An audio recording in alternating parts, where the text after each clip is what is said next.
All right. Welcome to the live stream of Demetrius Andrade taking on David Benavidez. So I'm going to tell you guys what I truly love about this fight. For one, you got to take into consideration David Benavidez is one of those guys that has a chip on his shoulder, and I love that. I really love that. And this is basically the theme of this whole entire stream. I'm going to read to you what I posted on my Facebook just so you guys can kind of get an understanding of the type of vibe that I get out of David Benavidez. And I'm also going to talk about Demetrius Andrade as well. I'm going to give him his flowers as well. He's a great fighter. But I'm going to explain to you a background of David Benavidez to sort of get a full context. So going live, come watch the fights with me on top of the hour. Come join the live chat. By the way, that's shout out to you guys to like, comment, subscribe, and let me know what you guys think. By the way, here's a message. If any of you ever get to the top in whatever you do, make sure you truly damage the doubters with extreme levels of vengeance. And that's an order from my own incitement. And I swear to Allah, I mean that, and let that be the motivation no one will ever dare have. Allahu Akbar, like and subscribe. So that type of vibe, I'm telling you right now, that's how David Benavidez feels. The guy was 250 pounds when he was a young kid. And obviously, that's going to cause a lot of hindrance in your confidence. You're going to get picked on. And on top of that, you're going to want to learn how to fight. So he got into boxing, started shaping himself up. All of a sudden, becomes an absolute stud boxer. And here he is knocking people out all the way to the top. Now here with this big matchup with Demetrius Andrade. Now, speaking of which, let's talk about Demetrius Andrade. By the way, for those of you that are watching live, the Garcia and Lamont Roach fight is going on right now. I'm going to react to that as well as talk about why this card is particularly special. For one, Demetrius Andrade is one of those people that is in these situations where he has never really fought some of the big names. He was supposed to fight Billy Joe Saunders, if you remember back in the days when they were trying to launch DAZN. And what had happened? Well, Billy Joe Saunders had some issues with, I guess, performance enhancements. Not so much, but it's one of those inhalers that sort of helps you with your cardio. So this was very problematic because Demetrius Andrade did not get this big marquee matchup. And you got to remember, at the time and even till now, Billy Joe Saunders has a huge following in the United Kingdom. So it would have been great for Demetrius Andrade to get that win, or possibly just even get that fight. Oh, there it is. Look at this. Oh, Roach is knocking out Garcia right here in the 11th round. He just rocked him right here. The action is definitely picked up. Oh, wow, he's got him cornered into ropes. Oh, he's going double hooks on him. Another hook. Now they're just throwing for the fences right now. Big left hook. Now they're clinched up against the, wow. Okay. Oh, another hook. Another hook by Garcia. I'm sorry. Roach. Sorry. A jab. There it is. Dodged that one. Wow. This is a very good round right here in the 11th round. Don't worry. I'm going to get to Demetrius Andrade's story as I'm reacting to this fight as well. So yeah, real good stuff right here. 11th round. Final 30 seconds of the 11th round right here. So Lamont Roach is definitely winning this round. How did you guys score the entire fight? I can't honestly tell you that I had a scorecard for this entire fight, but so far, so good for Lamont Roach in his performance right now. Is just really putting it on the champion right now, the Dominican champion in Garcia. So, okay, so now round 11 is over. Now they're going into round 12. So going back to Demetrius Andrade, I'm going to tell you guys, he was supposed to fight Billy Joe Saunders. It was a big name at the time. And the problem was that obviously Billy Joe Saunders had some mishaps with the British boxing of control, and that seeped over into Boston, which is where the fight had taken place. So the issue with that is now Demetrius Andrade didn't get that big name under his belt. Obviously, you've seen the Canelo press conference that he barged in where Canelo was basically like, bad day, you want bad day, I know that. And then he was calling him, you're a horrible fighter, man, horrible fighter. And we all know that's not the truth. Fighters will always either diminish their opponents or somehow make them look good to a certain capacity. So here we are tonight. This right here, I believe, in my humble opinion, is the Super Bowl for Benavidez and Andrade. Now, here we are in round 12 of the Garcia versus Roach fight. So let's react to this and let's continue on as well with why this card is as great as it is and why it needs to be respected. But also talk about some MMA news as well. How about Ian Gary potentially suing MMA Guru? We're going to react to that as well.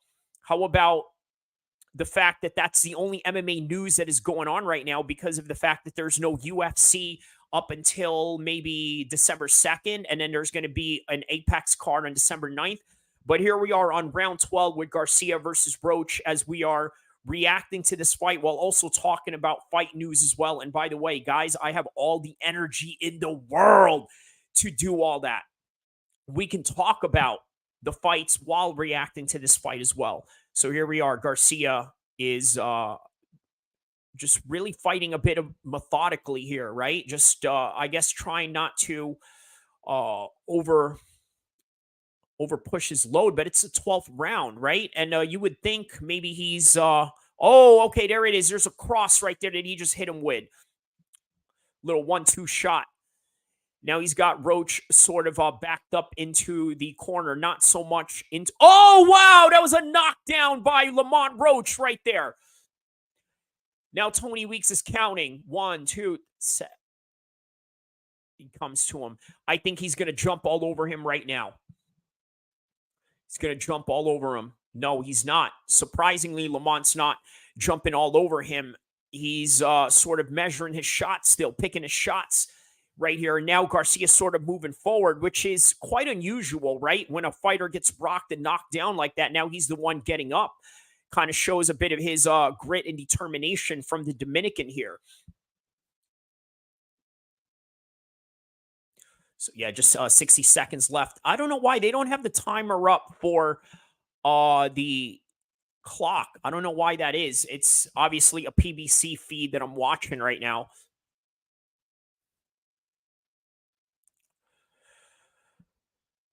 Yeah, so okay, so let's talk about why this fight is important, right? Because these are two guys that are not getting the big names. And right now, how old is Demetrius Andrade right now? Right? Probably a little bit older than Benavidez. Benavidez still has time. He can potentially go out and fight Canelo at some point, right? Whereas Demetrius Andrade, it just seems like they want to put him in a back pocket. But hey, you know what? At the same time, Canelo can only fight one guy at a time. So next, what is it going to be? Perhaps maybe who would Canelo fight next? Maybe Benavidez? Sure, if Benavidez wins this, he would definitely get the shot. And obviously, I don't really see anybody else in the horizon for Canelo. I mean, what are you going to do? Fight Triple G again? That's probably not the best solution. But also, I think the winner of this right here should definitely get the shot with Canelo. And if Canelo is everything that he says that he is, and we know him to be, and as he's proven time in and time out to fight these big names, guess what? Then he's going to fight the winner of this fight. And if he doesn't, well, then maybe he has other agendas and wants to fight other people. But so far, so good with Canelo in terms of really just showing that, hey, you know what? I'm here to fight the best guys in the world. And why not fight the winner of this fight tonight? Just like John Jones in the MMA side, right? He looked at the Sergey Pavlovich versus Tom Aspinall fight, and he's probably thinking to himself, you know what? I'm going to let this fight play out, heal up from my injury, and maybe fight one of these guys. But again, right now, Tom Aspinall is the interim champion. I could picture him getting crowned as the undisputed champion maybe in the next month or so, at least before the end of 2023. Tom Aspinall will automatically get the championship. undisputed status without even having to fight John Jones, because John Jones is going to proclaim at some point, you know what, my injury is just too horrendous to come back at any time soon. Just like, by the way, Terrence Crawford. How about that? The guy was stripped of his IBF belt, so he's no longer the undisputed champion, but really, who cares, right? He already won the undisputed champion. What are you going to do? Have to maybe defend the undisputed championship? Okay, maybe that's a thing. Maybe that is a different accomplishment in and of itself, but the ultimate accomplishment for all boxers is honestly to be undisputed, and he did that. Now he did that in 2 weight classes. So that's why I wouldn't be surprised if John Jones or Terrence Crawford just hang it up right away and give the likes of Ennis Boots and Tom Aspinall the undisputed championship, or at least some sort of legitimate world championship on the boxing side of Ennis. And with Jones and the Aspinall situation, obviously it's just one belt. So let's see who the winner is of this fight right here between Garcia and Roach. 116, 111 in favor of the winner by split decision.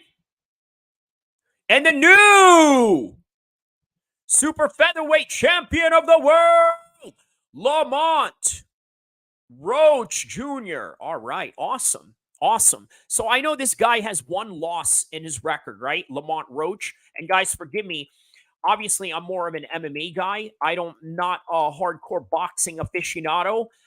I will take a look at his record right here just to see who it is that he lost to, right? He only had 1 loss in his whole entire career, and that is against Jermell Herring, which, by the way, was the guy that lost to none other than Shakur Stevenson.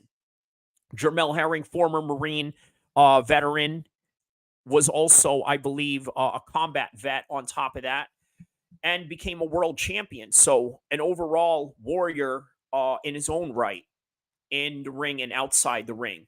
So now let's take a look at what else is in this card tonight. So Benavidez is the main event, obviously, with Demetrius Andrade. Tapology. By the way, I'm looking at this in the Topology page because they have all the full cards. By the way, Topology is, what do you call it? An MMA page, right? But they obviously have boxing as well. I'll show you guys right here. This is where, yeah, see, so this is the entire card right here. Oh, wait, no, that's the Caleb Plant fight. Sorry.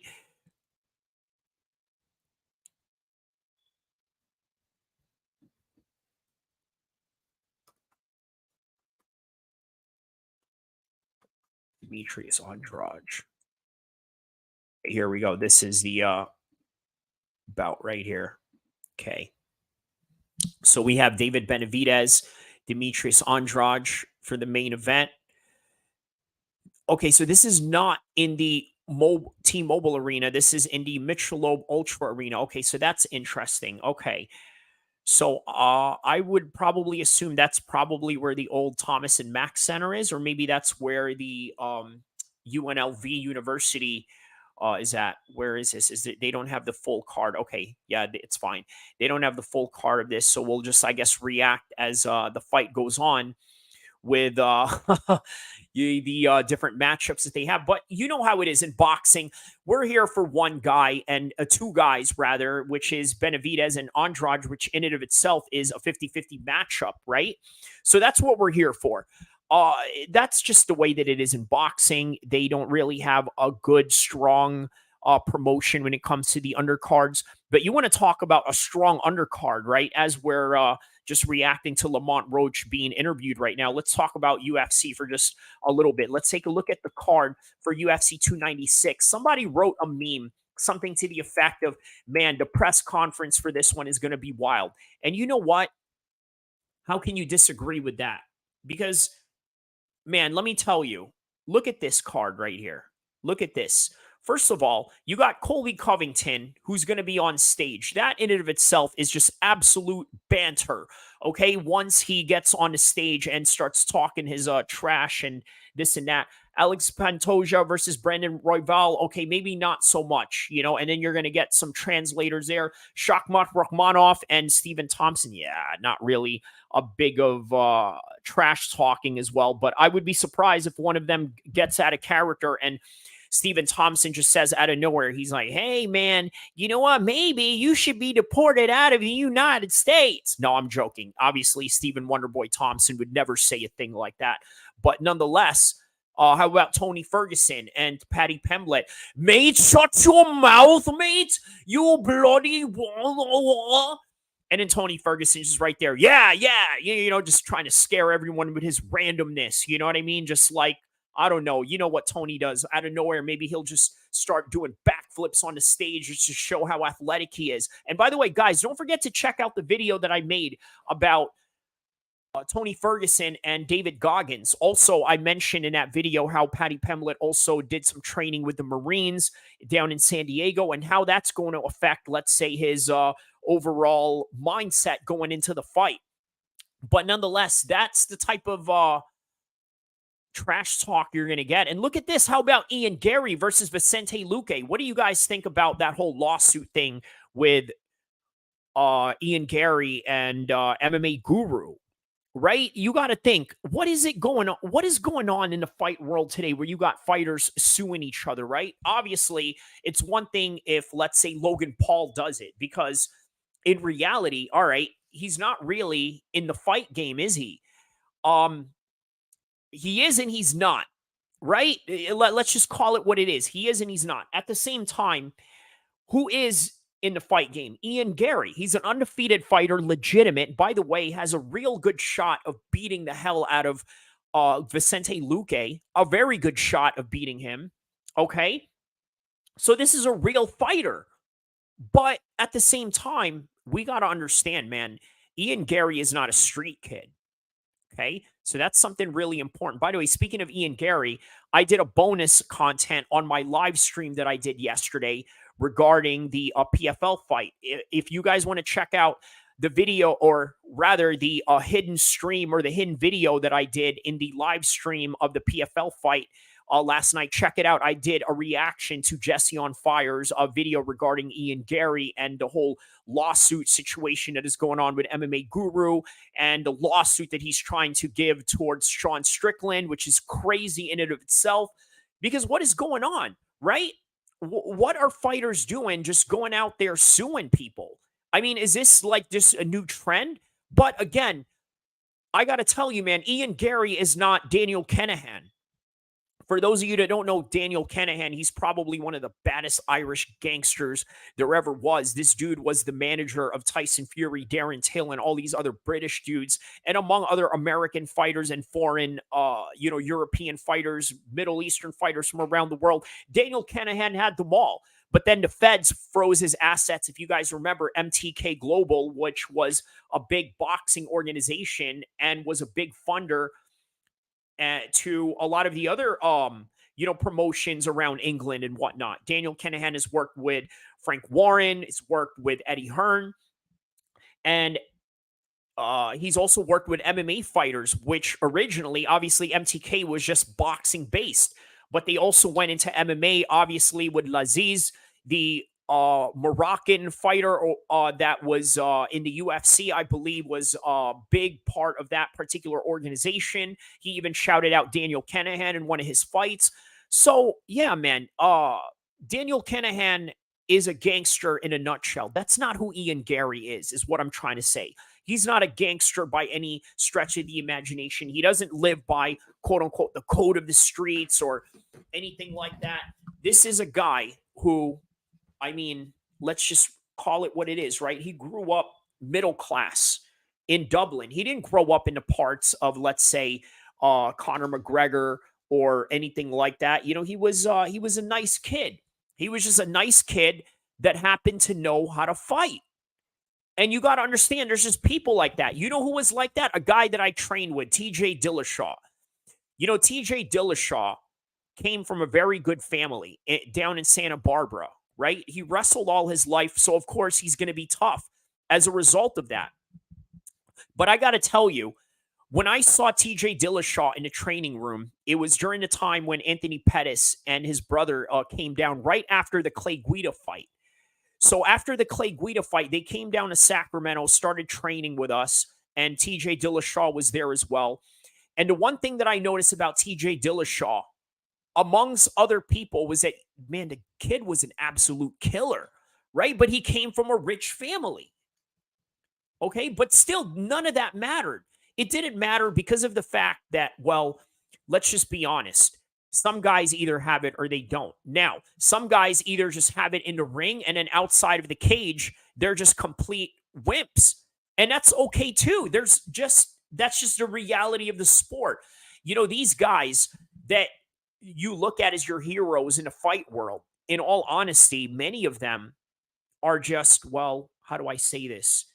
Normal people, right? They do extraordinary things in the cage, but sometimes they can be very dull outside of it. And you know what? That comes with the territory. The best guys are the ones that, let me just say this frankly, have no life. Okay? Meaning that you can't have a life. You can't work. You can't have a job. You can't do anything else. I don't think you should even go to school. And if you do, okay, maybe it has to be one part of your life where you went to school and then one part of your life where you just dedicated it to fighting. I think in order to fight at the highest level, you have to really be all in to the point where there's nothing else. And guess what? The guys that are like that, Floyd Mayweather, great example of that. Guess what? Greatest of all time. Okay, Khabib. Now, Khabib is a different case. Khabib, I got to tell you, and by the way, the guy is highly intelligent, okay, has a degree, I believe, in economics and world affairs and political science. On top of that, he's what you would call a hafiz. And if you don't know what a hafiz is, in the Islamic Arabic terms, it is a person that has memorized the Quran from front to back. So this is literally the caliber of person and intelligent figure that Khabib is. But at the same time, what makes him great? Well, guess what? He doesn't go out to clubs. He doesn't go out and drink. He doesn't have any recreational smokes or anything like that. The guy focuses on, just like that Andrew Tate video that he did back in 2018 when he made a reaction about Khabib versus Conor. He said, well, what does Khabib do all day? He just trains Allah, meaning that he trains and he prays to Allah, and that's it. Do you want to go out and pick up girls? No. Do you want to go out and get drunk? No. Do you want to go out to the clubs? No. I'm literally imitating Andrew Tate in that video. But yeah, speaking of Andrew Tate, how about that Pierce Morgan interview that he had going on? That's quite interesting. So here it is. The next fight that we have coming up, Subriel Matias versus Ergashev. Ergashev, who's 23-0, 20 knockouts. And Subriel Matias is 19-1 with 19 knockouts. So basically, he's knocked out every opponent that he's faced. Ergashev has 3 fights that he hasn't finished, but I mean, that's quite an impressive record right there. 20 knockouts. So here we go. He is being walked out by none other than the famous trainer of Kronk's gym, Sugar Hill. Here we go.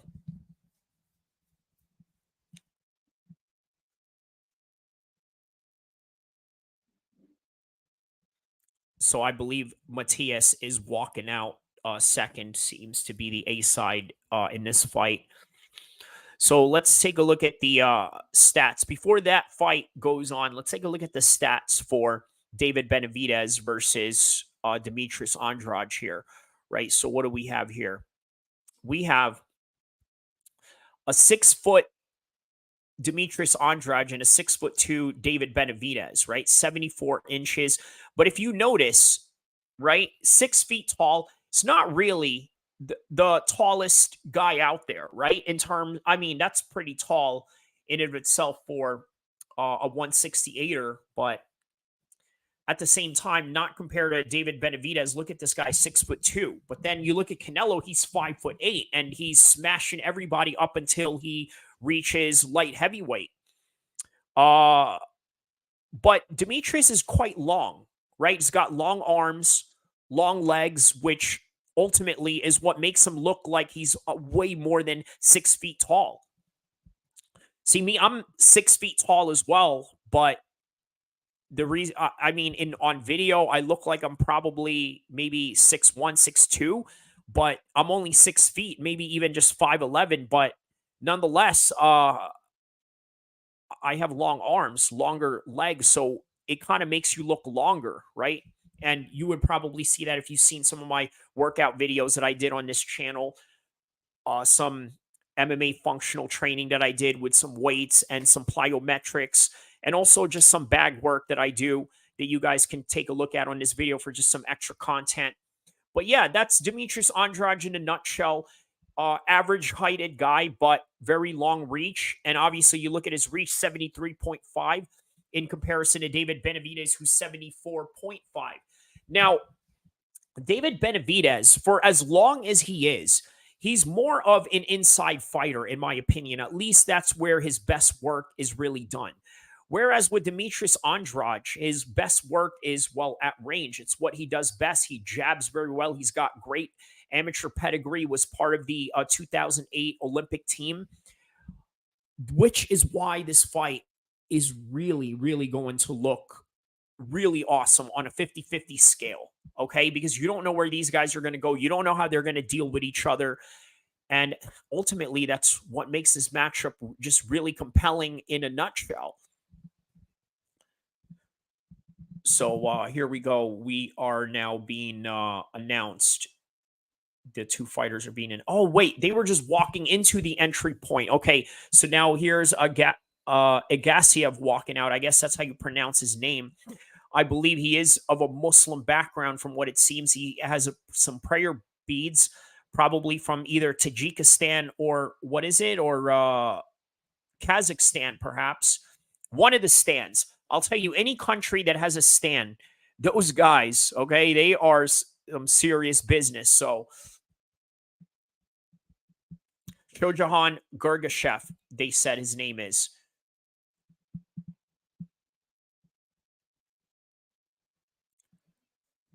Uzbekistan, they said he is from Uzbekistan. So okay, that's good to know.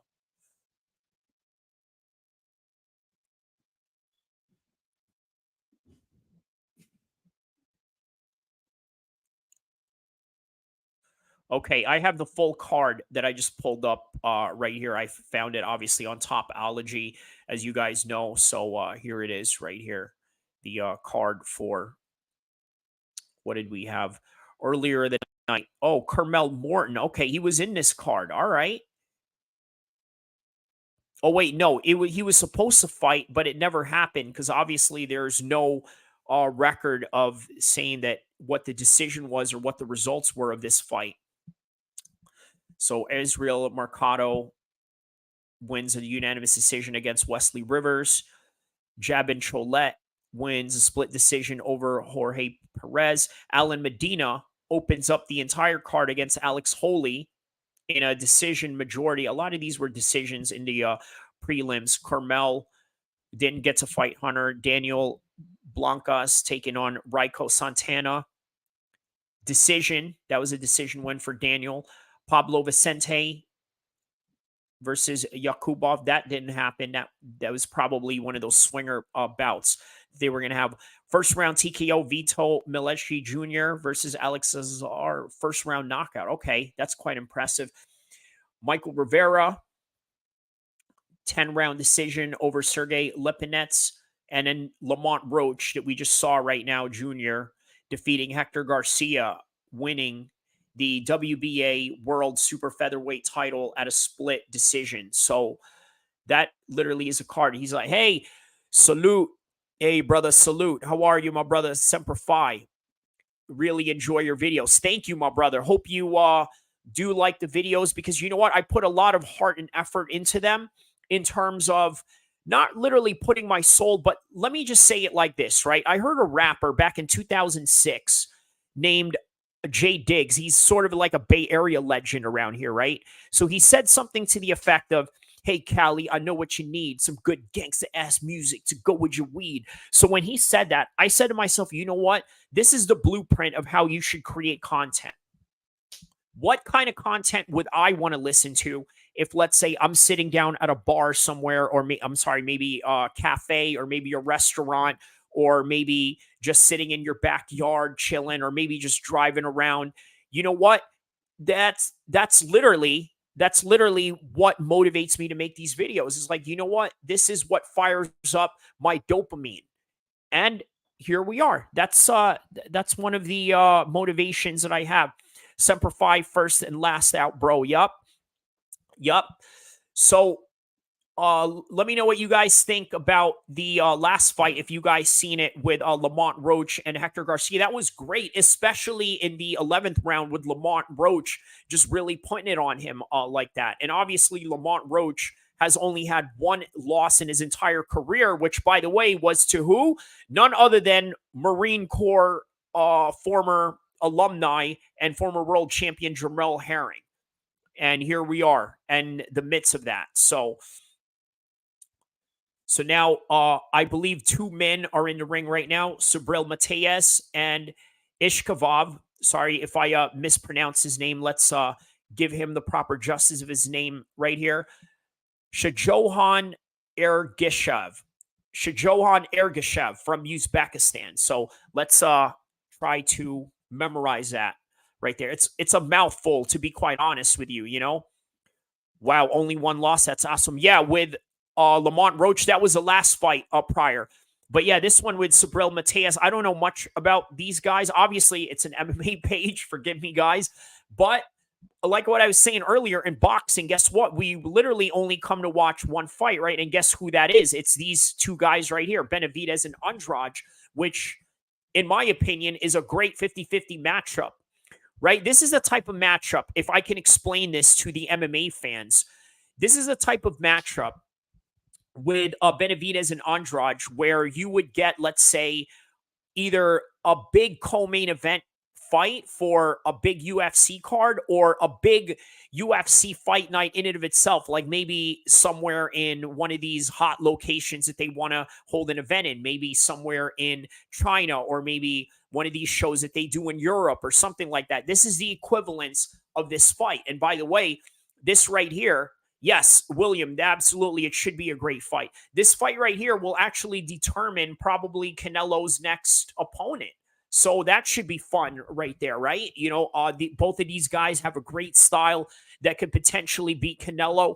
As I was saying earlier, Andrade is a guy who has a great jab. He's got a great elusive movement. He's very slick. He's very athletic. And not only that, he has a high stamina, right? So does David Benavidez. He knows how to fight forward. He's very long, but for as long as he is, he doesn't fight the traditional long man, range man type of fight. He fights in the traditional Mexican style, which is walk forward at you and fight close range, which in military terms, the best way I could describe it is the Mexican style is like close quarter combat, right? So it's sort of like the best way to describe it.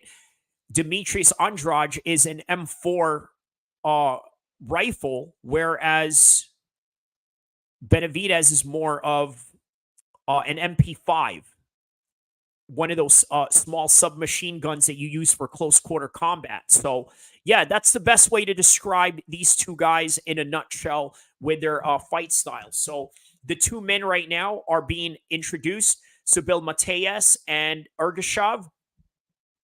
So 19-1, 19 knockouts too on top of that, which means this Subriel Matias guy has knocked out every opponent that he has, and he's had one loss. I don't know who that loss he's had with. You're taking Benavidez, you said? Okay, that's you know what? I'll push back on that a little bit. I probably will go with Demetrius Andrade, only because of the possibility of the points, right? Now, this is a very high-level matchup, and in high-level boxing, it's very difficult to finish a guy, whereas with high-level MMA, any one of them can be finished at any time, and it doesn't diminish their skills or any kind of way. It's just with boxing, you have a lot more protection in order for you to not sustain as much damage. Meaning that if you keep your hands up enough with those big gloves, you can protect yourself a whole lot longer than, let's say, in mixed martial arts, where you have a very thin option of protecting yourself, which, by the way, I think, in my opinion, some of the best boxers that transition well into MMA are guys that are movers, like Nassim Hamed or Tyson Fury, guys like that. Why? Because they can fight at range, which is literally what you need to fight in MMA. You see, you need to be able to fight range in MMA so that you don't get hit. The margin of error you can't afford. And speaking of which, a margin of errors you can't afford, here we go. Round one commences right now. Here we go. 259, 258, 257, 256, 252 of the first round. Here we go. And Ergashev is moving forward. I'm going to say his name way differently all throughout the night as we're reacting to this. So 241, 240, 239. Oh, he hits him already. He's backing him up already.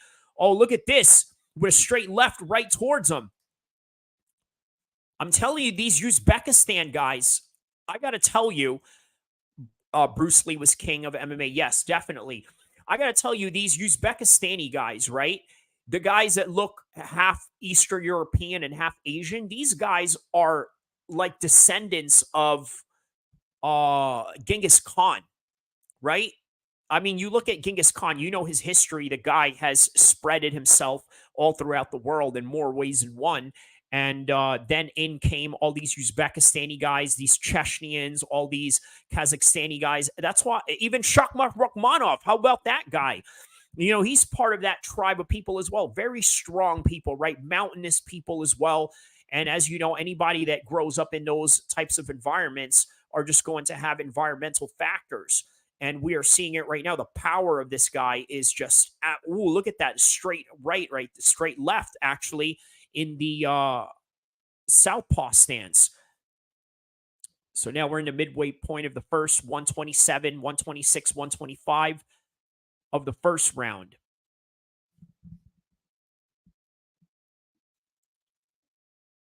And then after this fight, I believe it's going to be Jermell Charlo and Jose Benavidez Jr. That's interesting. Okay, so yeah, very interesting.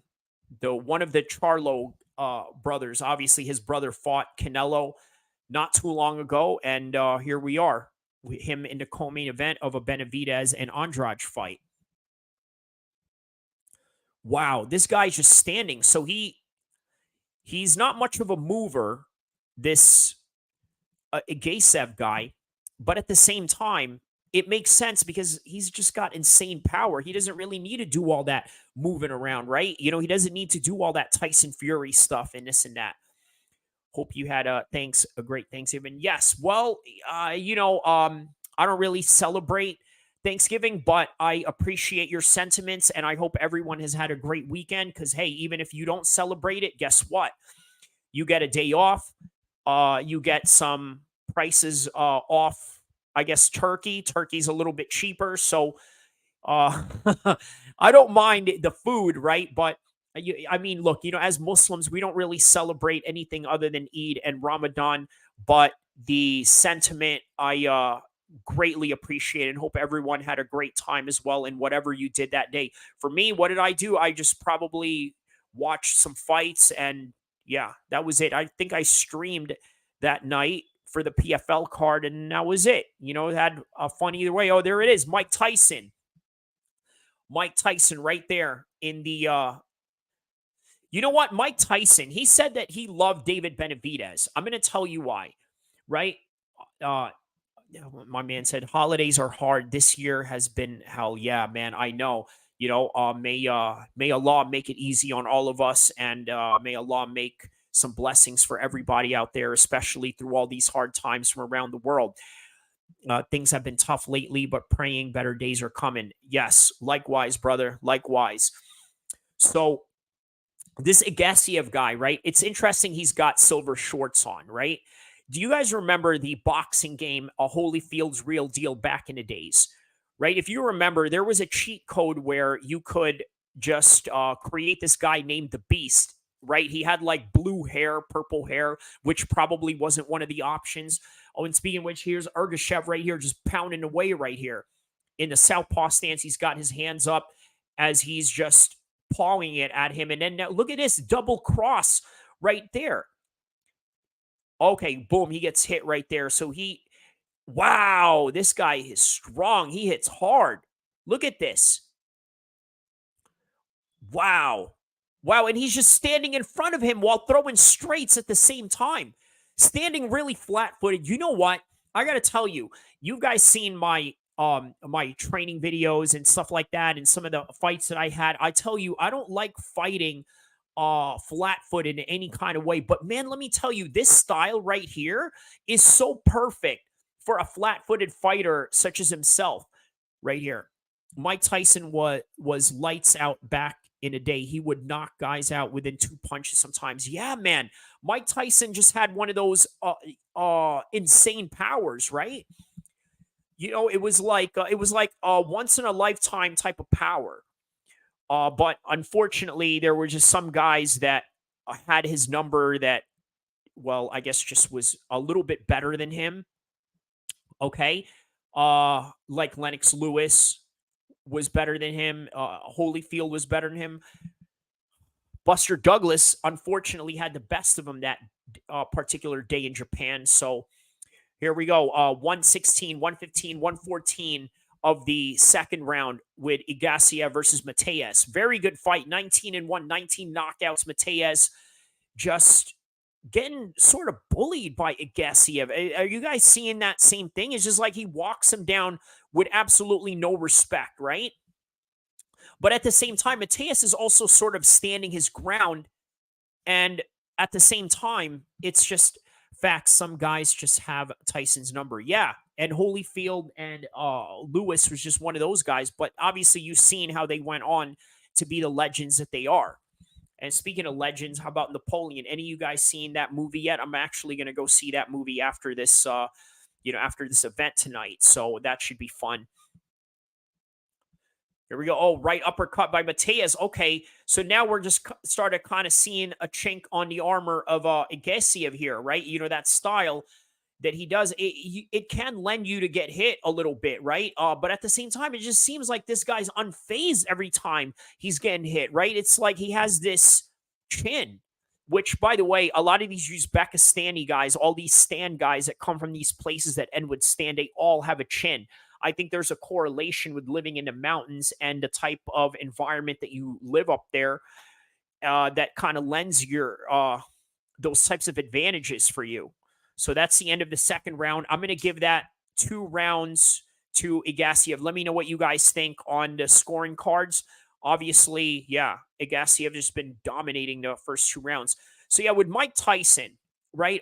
Real interesting that he trained Francis Ngannou for this fight. Now, how much did he really train him for that fight in comparison to, let's say, I don't know, Dewey Cooper and Eric Nixick from Extreme Couture? It seems that those guys seem to have trained him a whole lot more than maybe Mike Tyson. So, like, in other words, how hands-on was Mike Tyson? Or was this one of those gimmicks where, like, oh, we're going to bring Mike Tyson in like Rocky does for Young Creed and all that, right? As some sort of like real-life Creed movie or something.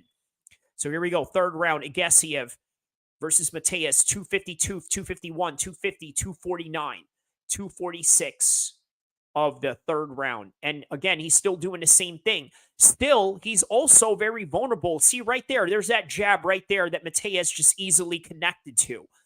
And now they clinch up 235, 234, 233.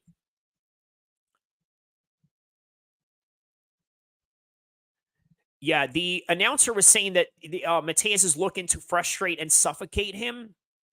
Yeah, yes and no. Only because look, he's kind of walking him down at the same time, right?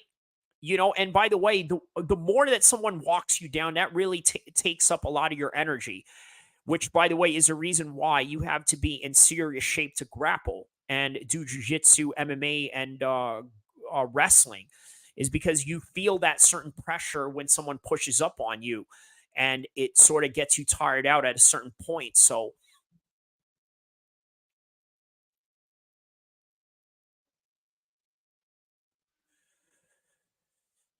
Oh, okay. He's got a bit of some slick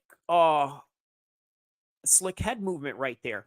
But he's always pawing that jab right there to sort of bully him. And then if it doesn't work out, he just walks into a clinch like this. So here we go. Goes for another jab. Yeah. What do you guys think about the Ian Gary lawsuit going on with Sean Strickland and MMA Guru? Let me know what you guys think if you want to mention out on the comments, and some other boxing and MMA news you guys want to talk about while we're watching this fight as well. But right now we are in the third round with 106, 105, 104 of the third round, and Ergashev is really looking impressive in this fight. I'm really impressed with this guy. I'm going to start following this guy. But at the same time, man, he's just getting hit so easily with his jab, and he's so unfazed by it. At the same time, guys, you also got to protect your head too at the same time. There's just no way around that. You definitely have to protect your head, because if you don't, I mean, yeah, it's not good. Not quite good. So,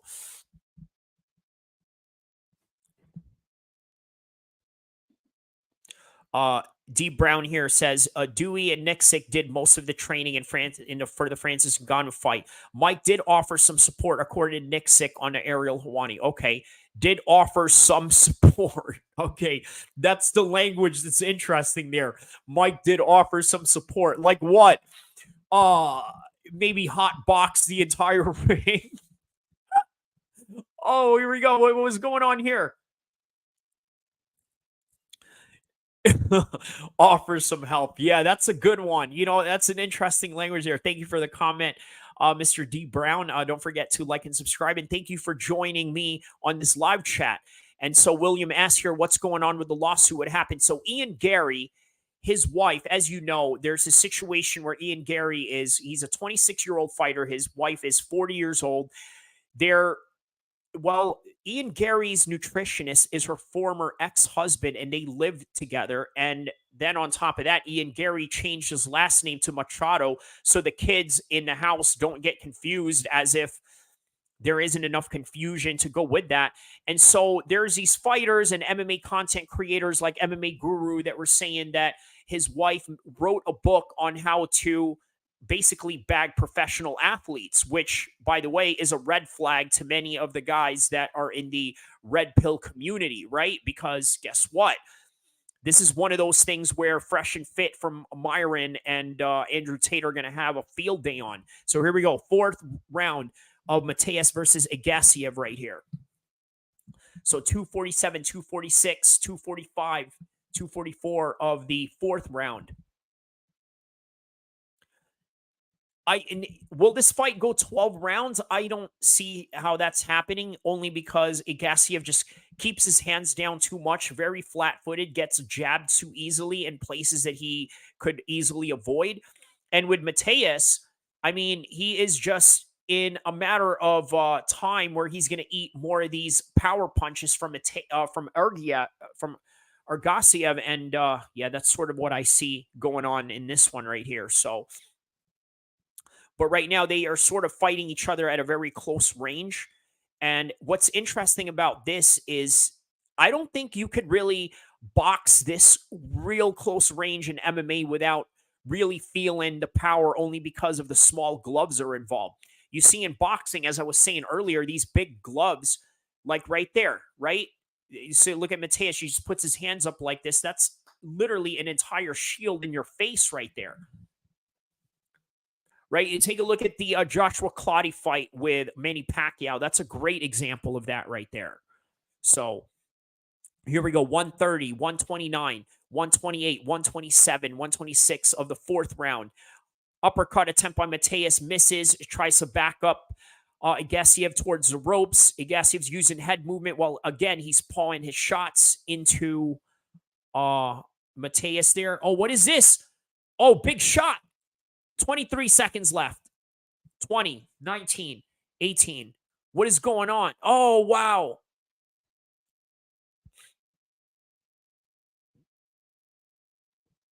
Yeah, Matias definitely got this round right here. So definitely no shutout for Ergashev here. And again, as strong and as invincible as Ergashev looked before this fight, we are now seeing some of the chinks of his armor, which again deals a lot with the defense. We're going to see some replay right here regarding that round to sort of get a little bit of a play-by-play what happened here. Or no, they're going to go to the corner and just, I guess, yeah, have the corner shot. But I'd like to see that replay again in those pivotal moments of that last round. By the way, guys, don't forget to like and subscribe. Also, write on the comment section where you guys are from, what city you guys are from. I'm always curious to know where everybody is from and what part of the world. I always look at my demographic section on the YouTube analytics to see what types of cities are out there. Some real interesting countries that I never thought would be watching on my channel, especially with some non-English speaking ones like Brazil, for example. Sort of makes sense. It's a big MMA haven, so why not? So here we go. 5th round of Matias versus Ergashev. 12 rounds. This is scheduled for the championship rounds. 245, 244, 243, 242, 241 of the 5th round. Yeah, so Matias definitely had a much bigger 4th round in that one. Here in the 5th round, yeah, Ergashev's going to try to adjust. But again, still moving him forward and still with bad defense on the part of Ergashev. So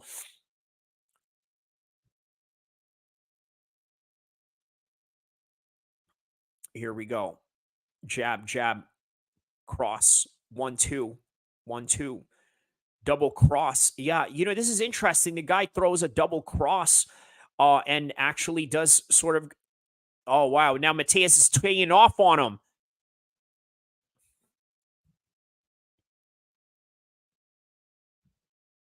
Okay. Oh, wow. Yeah, Ergashev is a little bit exhausted. Yeah, as what the announcer was saying, I think probably because of the fact that, well, he was throwing a lot of power shots. So that has to take some kind of toll on you a little bit, doesn't it?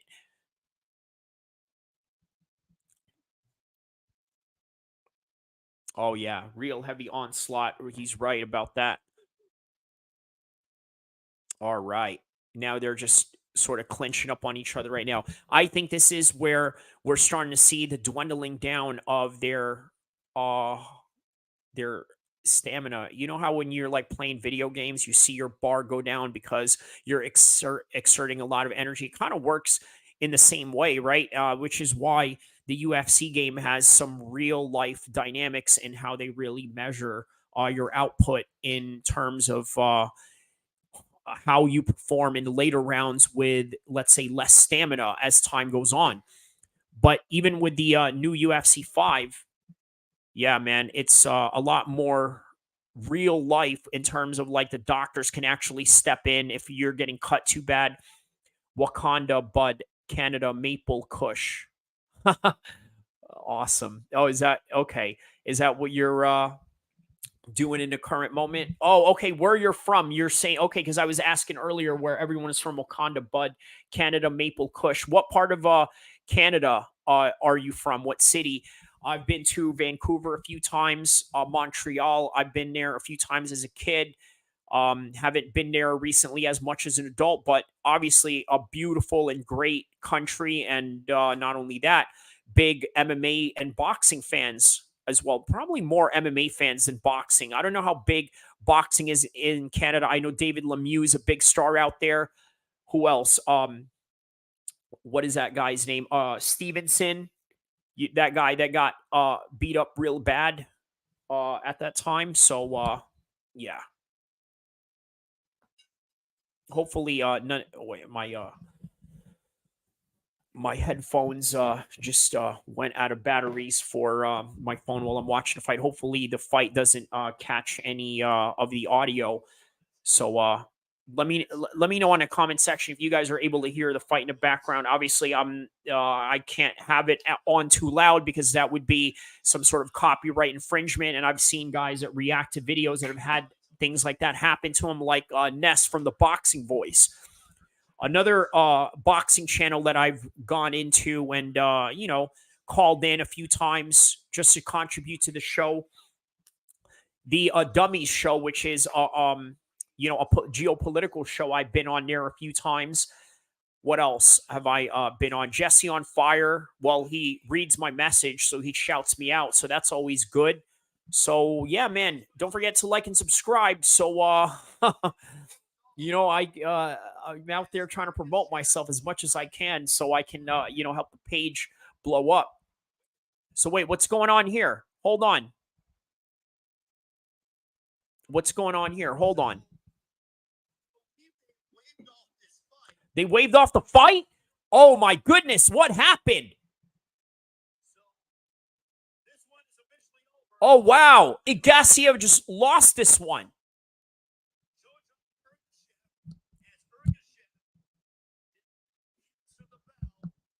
Ergashev did not answer the bell. Oh no. Oh no.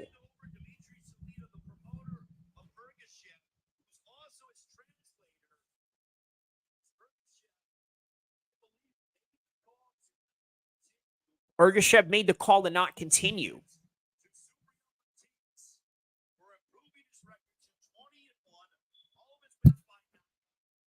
Well, now they both have one loss each. So, yeah, that's going to be interesting right there, to say the least. So, I guess it's just he wasn't able to answer the call.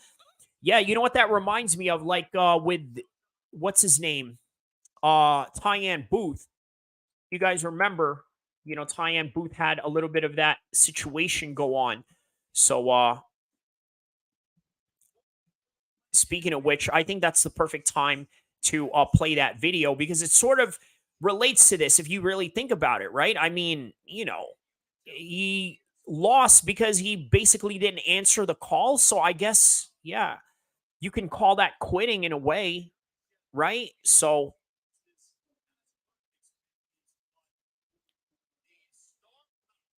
yeah, I'm going to play you the video with regarding Tyann Booth right here.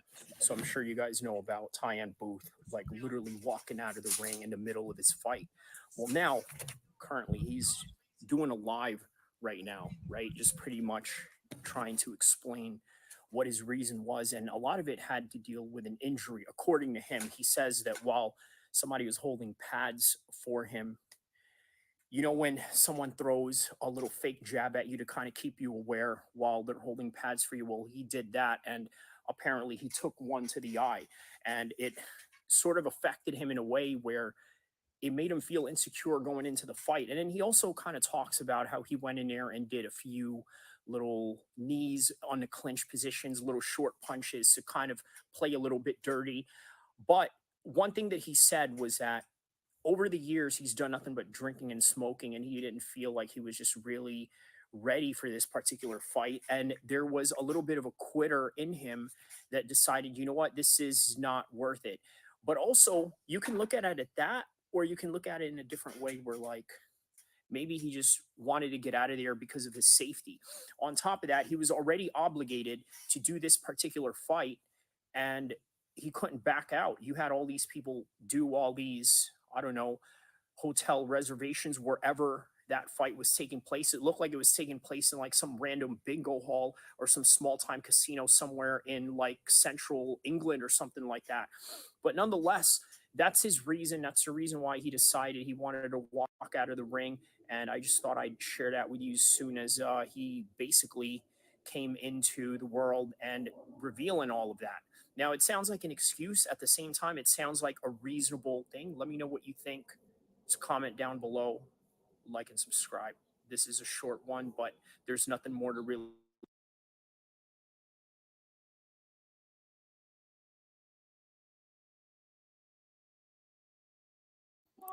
Yeah, so I don't know what to say about that Garcia fight, to be quite honest with you, right? I mean, that right there was a bit of a shocker. I never would have expected that fight to end. I mean, look, he was looking great, but at the same time, Garcia was just getting hit continuously over and over again. And you know what?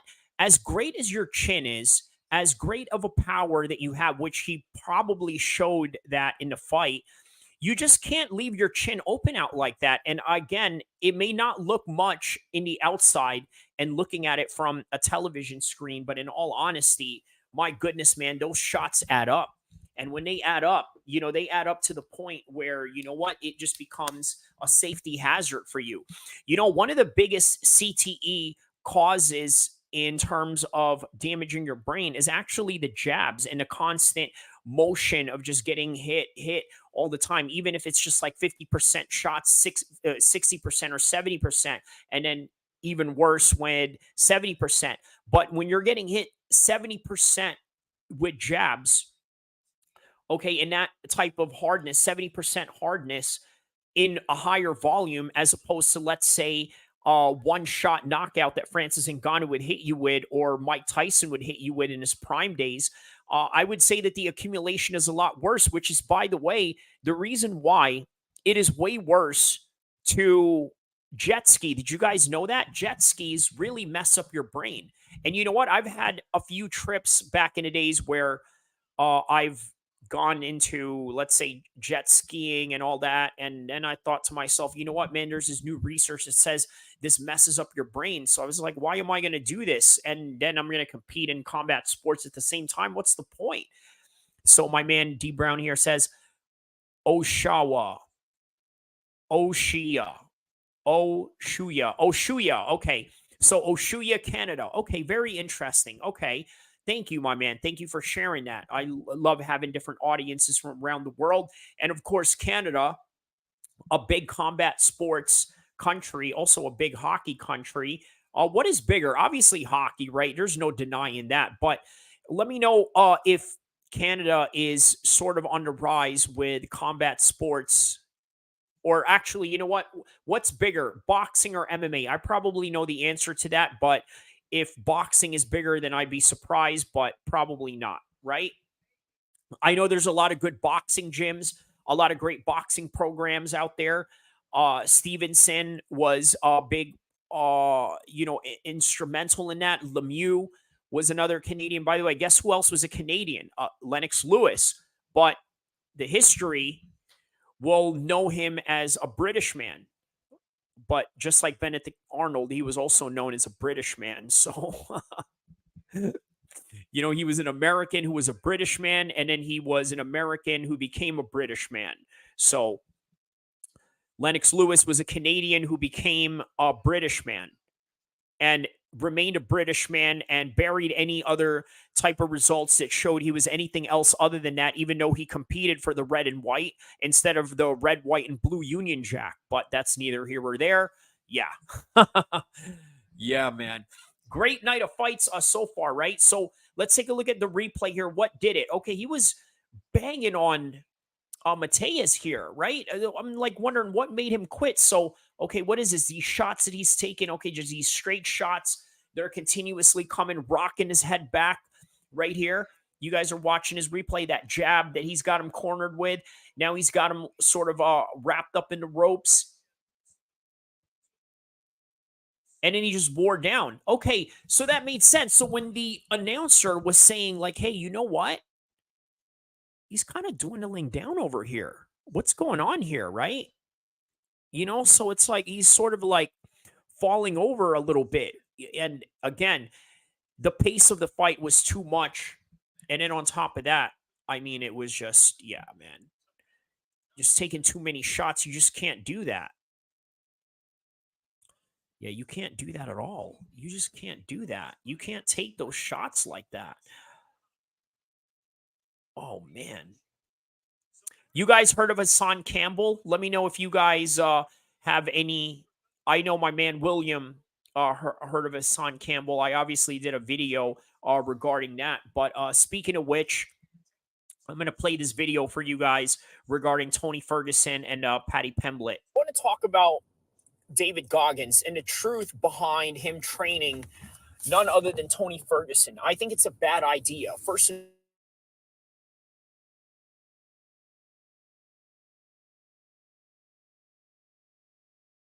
foremost, it's just going to do not break you down. It is meant to test your mental fortitude, which, by the way, Tony Ferguson never had a problem to begin with.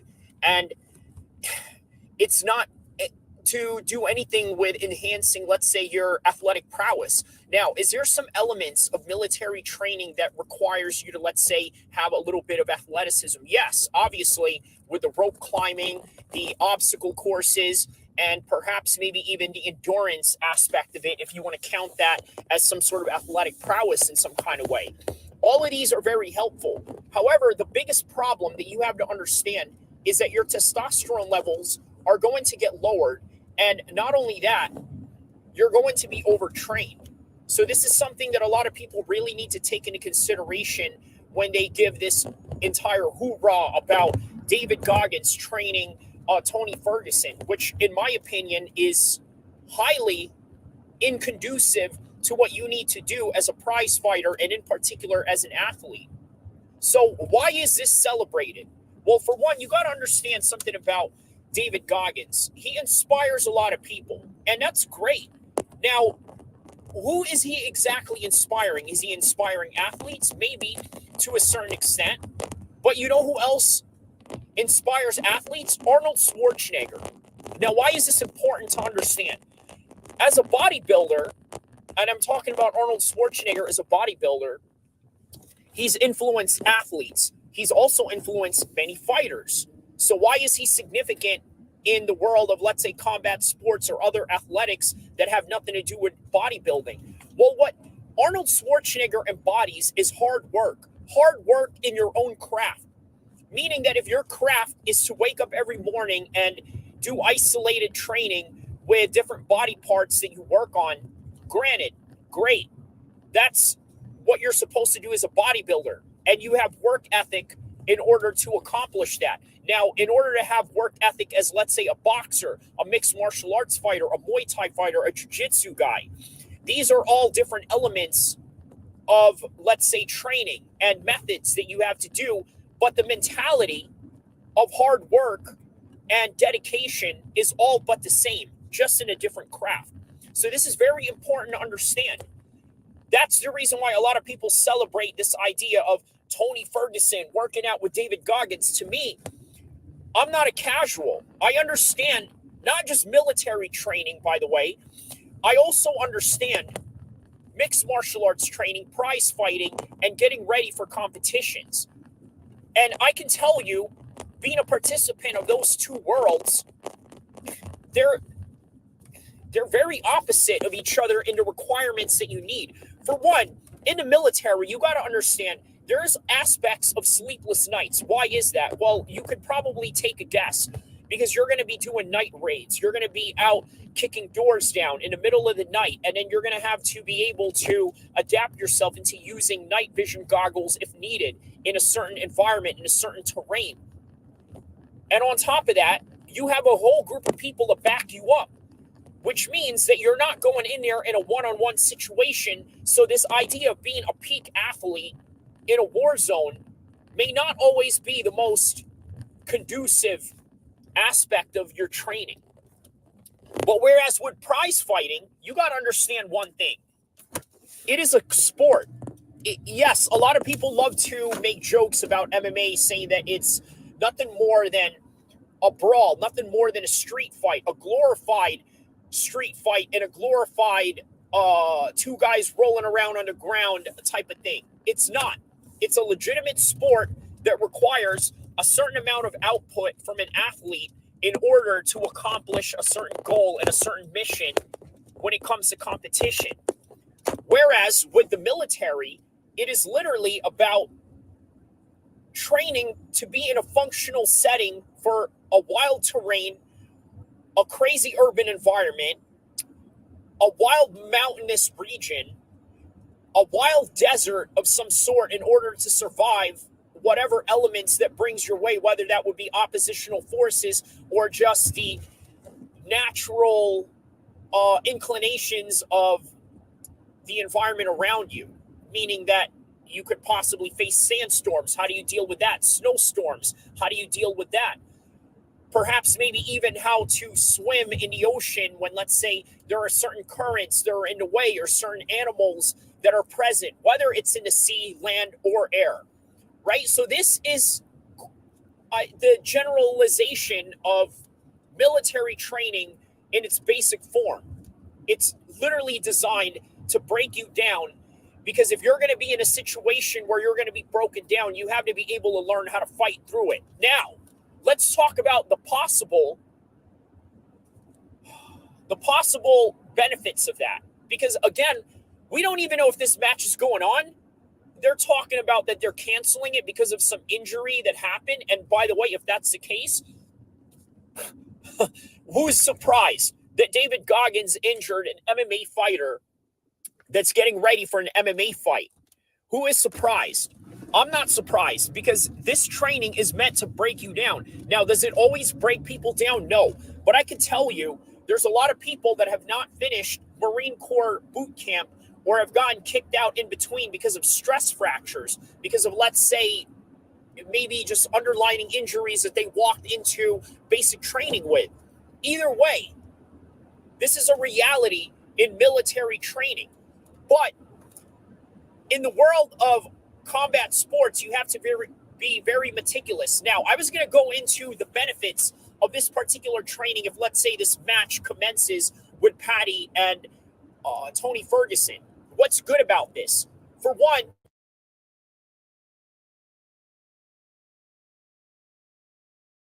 all right, so if you want to check out the psychology of Patty Pimblett, then check out the video that I made, Patty versus Ferguson, pros and cons training with David Goggins. Why military? Here's why: military versus sports functional training, etc. So I basically go into stuff about their training and Patty's experience training with the Marines down in San Diego, and the experience that Tony had training with David Goggins, and how David Goggins says he was one of the only guys that was able to keep up with his training. And the ring entrance, it has already commenced. We are now in the co-main event of the night.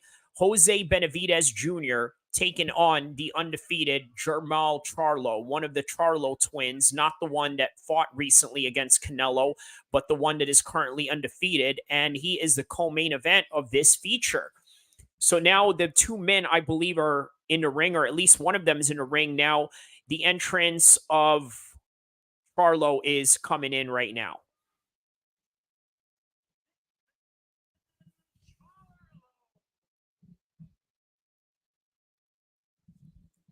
Let's see what kind of music he comes out to here.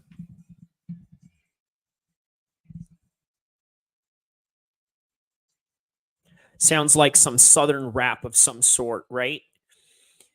You know, the Charlos are from Houston or Dallas, Texas, rather. So, yeah, who's this guy that he is walking out with him? He's got some big chains on right here. Let me know if you guys know who the rapper is that's walking out Jermell Charlo right now. Yeah, he definitely looks like a Texas dude, the rapper that's walking him out. You could tell that brother has had quite a few, Texas barbecue in his day. You know what I mean? But yeah, man, they do got some good barbecue down in Texas, though, according to Joe Rogan and many other Texas residents out there. So,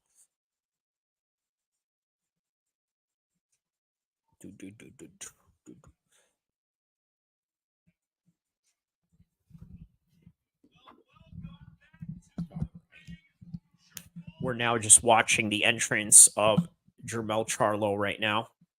32-0, 22 knockouts.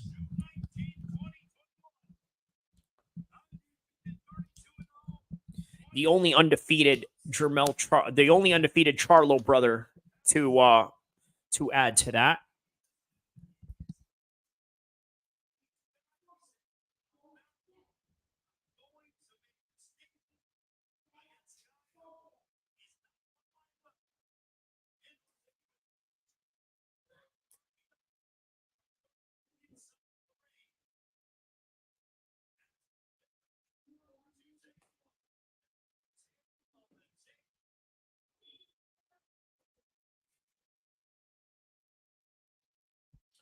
All right, had to get my headphones for my other, for my phone to watch this fight. So here we are.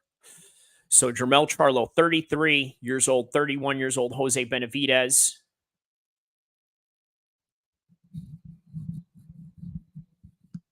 I believe his brother is still undisputed champion at 154 in the current moment of time, right? Considering that, well, he went up a weight, so he didn't really have to defend his title, but rather he came here and tried to win another title up top. So here we go.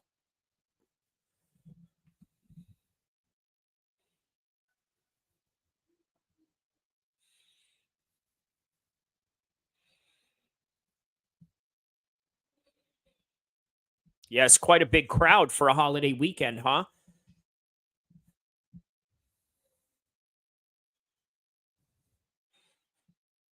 Oh, they said this is in a Mandalay Bay. Okay, that's interesting. Yeah, for those of you that don't know, Dana White got kicked out of the Red Rock Casino back in the days because he went in there and basically beat their system. He was beating all the dealers at blackjack, and they were like, "We can't have this guy over here. There's no way he's going to steal all of our money. We can't be having this." So he pulled the UFC out of the Red Rock Hotel Casino, and they've never had a fight there since. That's the power of Dana White in a nutshell. Here we go. So this is a catch weight attraction. Out of the red corner. Yeah, people don't know Jimmy Lennon Jr. has been around for a long time. For me, I know him as somebody that was the Strike Force announcer, right? The Strike Force ring announcer. But from what I heard, he's announced as way back as the Muhammad Ali days. So how old is Jimmy Lennon Jr.? So here it is, Jose Benavidez Jr., 28-2, one draw, 19 KOs, fighting out of Phoenix, Arizona, which, by the way, is also the hometown of none other than the 135 champion Sean O'Malley. And his opponent across the corner, White Trunks Wiggle. 32 wins, 22 knockouts, Houston, Texas, the Hitman, Jermel Charlo. And battle is about to commence soon.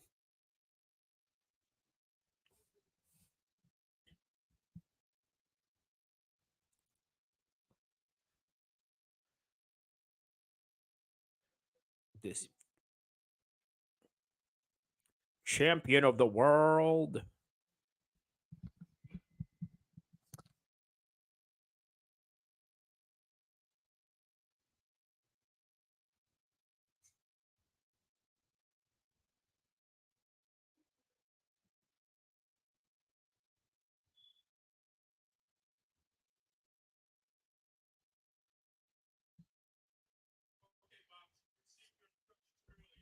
All right. They are now ready to face off in the current moment of time. Here we go.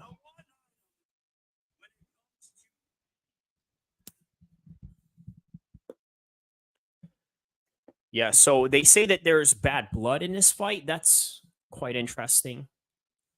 Here we go. Round one. And round one, here we go. 252, 251, 250, 249, 248, 247, 246, 245. 1-2 by Benavidez misses. Here we go.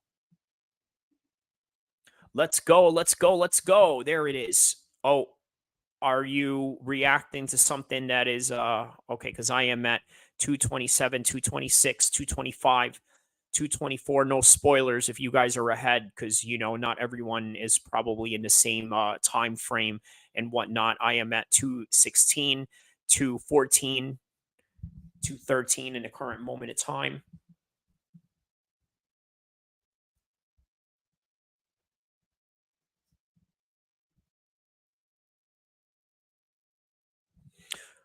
Two minutes, 157, 156, 155, 154.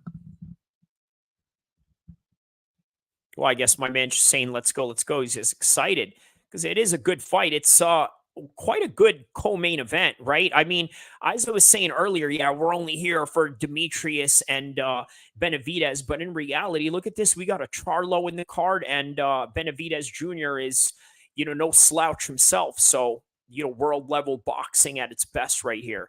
Although it is quite a shame that the PBC did get kicked out of Showtime, right? So it's kind of interesting where they're going to go. Maybe, I mean, look, don't be surprised if they go to DAZN. Imagine the type of roster that DAZN is going to have if they go to them as a network, right? Or maybe even, I don't know, maybe even ESPN. Don't be surprised if they go to ESPN as well. But of course, that would be no correlation with Dana White in any way, because even the PFL, as you guys know, they're both ESPN, content. I mean, Dana White has no say in anything that they do, which in a way sort of, I guess, kind of gave Francis a leverage, right? But yeah, here we are. 40 seconds left of the first round right now. Oh, here we go. Benavidez getting aggressive, pushing him up against the ropes. 35 seconds. Oh, big right hand by Charlo. 30 seconds left. Now he's got him rocked. Oh, wow. He's pouring it on him now. 18 seconds left.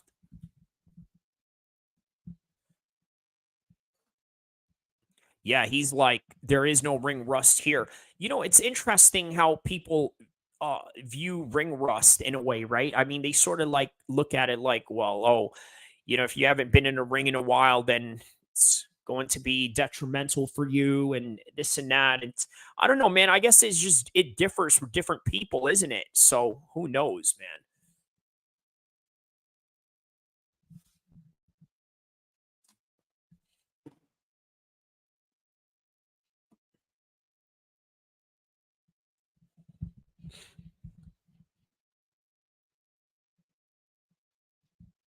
Yeah, it was a jab followed by a right hand right here.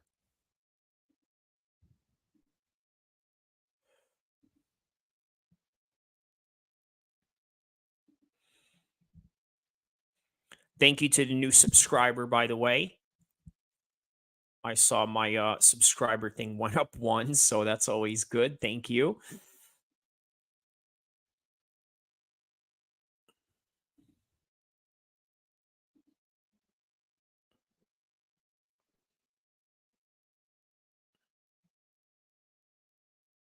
All right, we are at round number 2 right now. So here we go. 250, 249, 247, 246, 244, 243 of the second round. Okay, so now Benavidez has him backed up against the ropes, 239, 237. Oh, yeah, he's luring him into a firefight right here. Double jab by Charlo right there. Yeah, Charlo and his brother do have some real good jabs. This is something you'll see that's very prevalent with high level guys in boxing. They have a very good jab and they can do it at a fast and high rate. So that's, here we go, 213, 212 of the second round. First round, who did you guys give it to? I'd give that to obviously Charlo. He rocked them. It was just, he looked like the better boxer in that one, and he's looking a little bit better here too, even though Benavidez is coming out a little bit aggressive.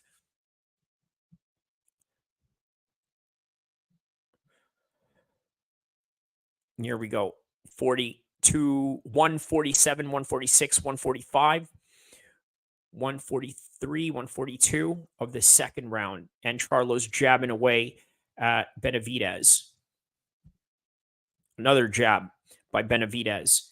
Double jab by Charlo. Double jab again. Benavidez moves forward.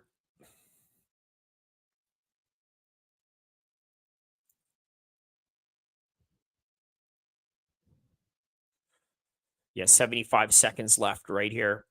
111, 110, 109.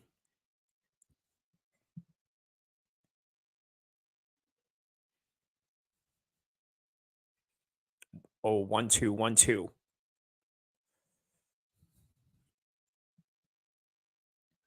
Another jab.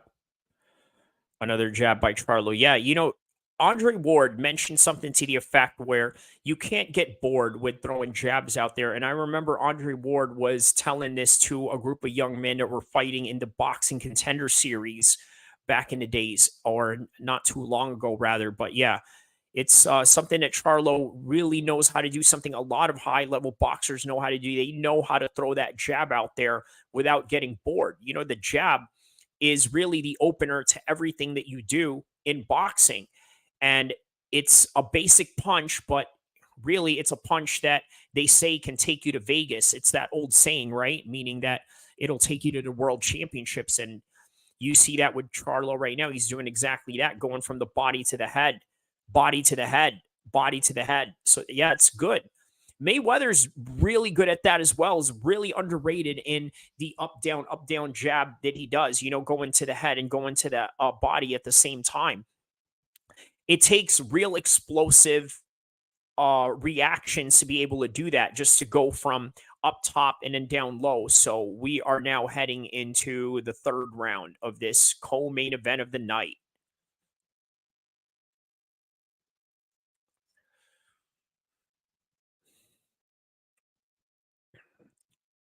Yeah, David Benavidez is right there warming up in the back right there with his cornrows and his fresh haircut.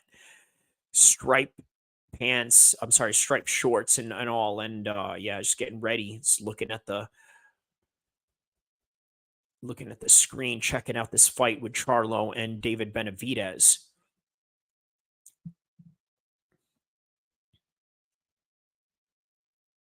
All right, here we go. Next round, round number 3. 253, 252, 251, 250, 249, 247. Oh, look at this. See, he started this round in the same way that he started the other round, Benavidez. He came out aggressive, and Charlo's maintaining his jab and his distance as he's always have in the first 2 rounds, and is maintaining the same fashion as of right now. So double jab by Charlo.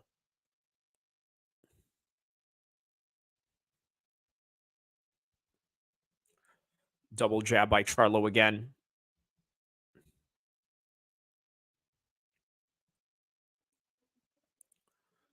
Yep, see, he's maintaining that jab all throughout the night right here.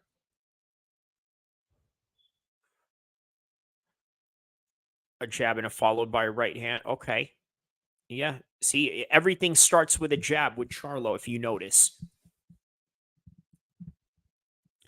Up to the head, up to the top and down. Now with the 1-2.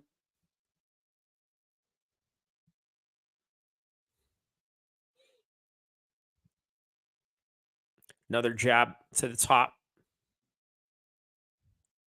Another jab, 1-2 by Charlo. Yeah, but everything starts with a jab and then ends with a 2. Another jab. Now they're clinched up. Now it is 118, 117, 116 of the third round. So far, a shutout for Charlo. After this round, unless Benavidez does something drastic, I'm going to give it 3-0 to Charlo. There it is. Jab to the body and then to the head now.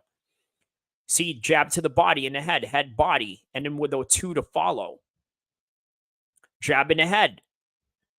Jab, jab. See? Jab. And then now he throws a hook in there to surprise him a little bit. But everything opens with a jab.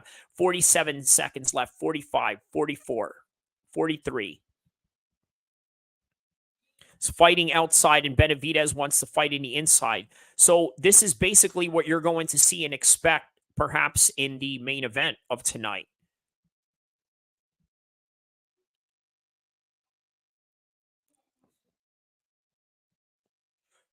Another jab by Charlo right there. Another jab.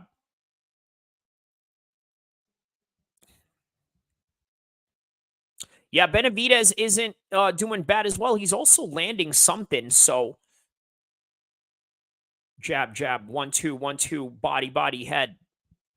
Yeah, great combination by Charlo. Really underrated combination striking. Look at this. They get in each other's faces like, what? I could eat that. David Benavidez says, Jose Benavidez Jr., rather.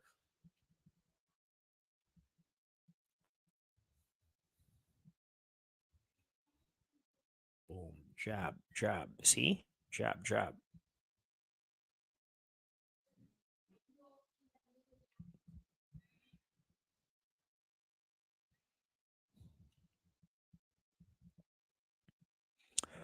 All right, and we are headed into the fourth round. Yeah, shutout so far for Charlo. 3-0 for Charlo in this one. Let me know what you guys think of the score right now. Obviously, I said that I had Charlo in it, 3-0. But if you guys see differently, feel free to push back. So now we are going into the fourth round, and it is about to commence right now. All right, let's get the clock.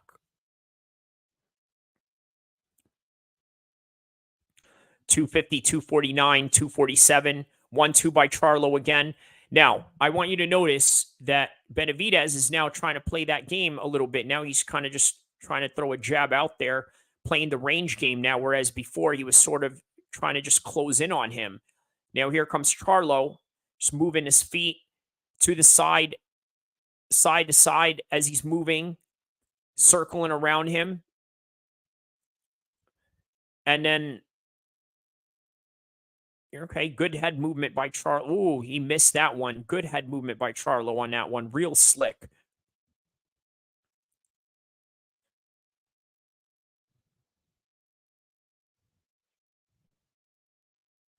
Yeah, so hook by Charlo right there. So once in a while, he'll throw power shots and hooks in there. But again, the foundation that he lays is there it is. A little combination right there by Charlo. 150, 149, 147, 146. Up and down jab by Charlo right there to the head. Catches him right there. Stiff one.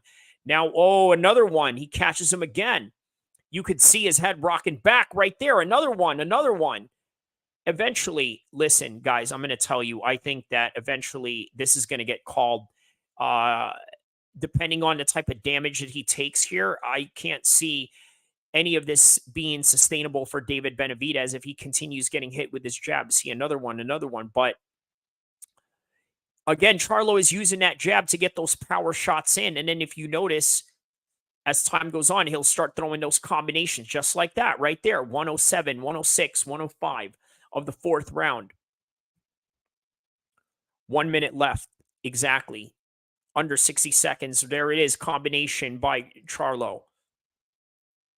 Down to the body, down to the head. Another one. Another 1, 2. Now with the cross. 42, 40 seconds left. 36, 35, 34, 33. 1, 2. Now we are under 30 seconds left. 20 seconds. Yeah, he looks very relaxed. Yeah, the announcer is right on that one. He definitely looks relaxed on this one.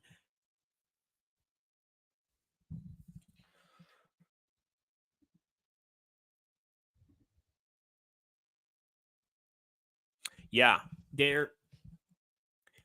Benavidez is just not catching him in any of these exchanges. Oh, what was that? Little theatrics, a little controversy. What's going on here?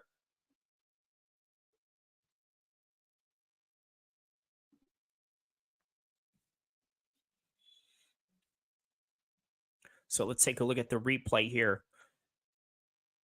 So he holds his head down. Okay, yeah, a little hit on after the bell based on the headlock. Okay. Yeah, he probably didn't like the headlock too much, so yeah, he decided to do something about it. So here we go. Now going into the fifth round of this championship fight for 12 rounds. Well, this isn't a championship fight, is it? No, I don't think it is. No, it's not a. Yeah, it's not a championship fight.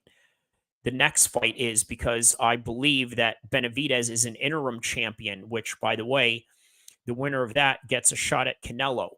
Even though Canelo is the undisputed champion, at the current moment of time, they still have interim champions in between, just like Tom Aspinall in the heavyweight division, which, by the way, I told you guys soon he's going to be crowned eventually the heavyweight champion. So here we are, fifth round, 239, 238, 237, 236, 235, 234. 233, 230 of the fifth round. And same goes as always. Jab 1-2, starting off with Charlo. And of course, Benavidez doing his thing to try to move forward on him, trying something different. Last round, he was trying some long range jabs. Now, in this particular round, he's trying the same thing that he's done in the other rounds, moving forward and just throwing power shots at Charlo, but to no obey, other than just Charlo doing the same thing that he's doing, which is exactly that, keeping him at bay with the jabs and the range. So,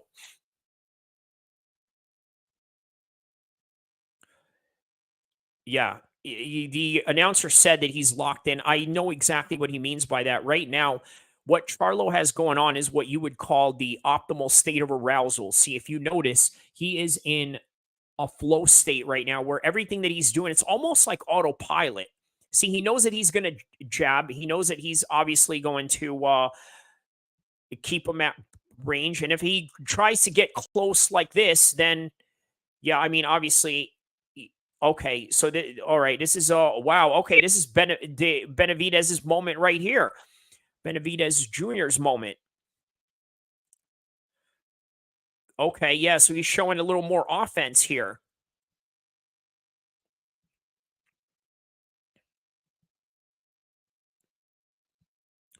There you go. 1-2. 1-2 by Charlo. Now they're both clinched up. Yeah, this is the part of the fight, I believe. Because look, I've sparred 12 rounds before with somebody, right? In a boxing ring. And I can tell you this is the part where you sort of feel it a little bit. You know that you have the stamina to keep on going if you're in good enough shape. But this is also the point where you really are starting to feel where the real fight is because, again, it's the second half of the fight. But so far, it's just been really damaging on the part of Benavidez Jr. Look, he's just been getting hit with these shots, but he does get these moments where he does back up Charlo a little bit because he is a tough fighter nonetheless. There is another jab by Charlo. Another jab. Another jab. 9 seconds left. Couple of seconds left now. Seconds out. And that's the end of the fifth.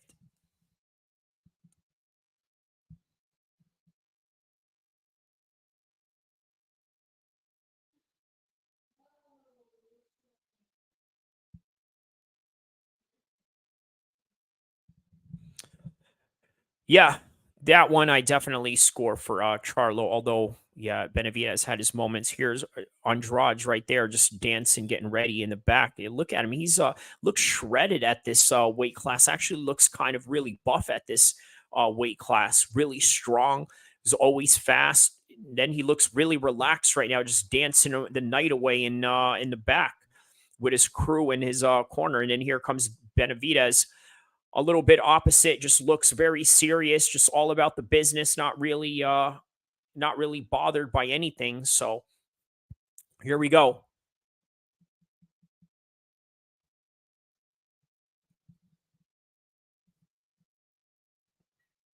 All right, round 6. Here we go. Okay, there we go. Now Benavidez is sort of coming back alive here. Benavidez Jr., that is the co-main event of the night, not to be mistaken by the Benavidez that is taken on Andrade after this contest. 230 of the 6th round. Oh, this is only a 10-round fight. Okay, so this is not a championship, which is important to know. So we got 4 more rounds of this.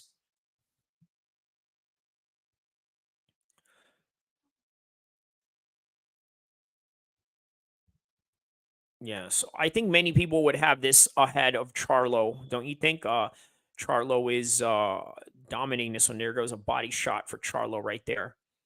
2 minutes left of the 6th round.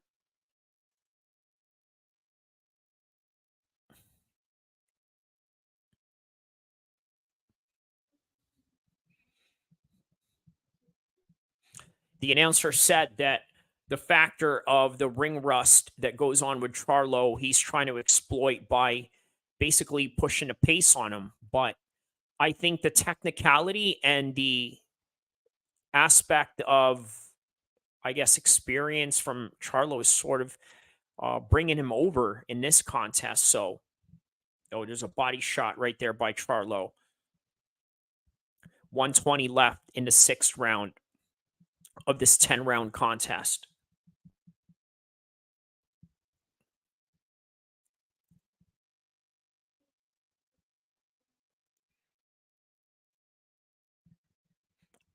Oh, wow. 1-2. 1-2 combination by Charlo right here. Now they're leaning on each other. Under 60 seconds left of the 6th round going into the 7th.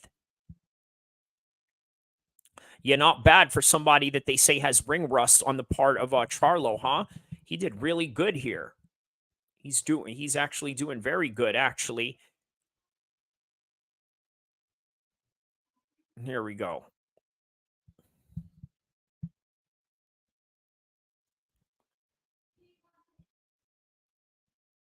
Here we go. 25 seconds left of the 6th round.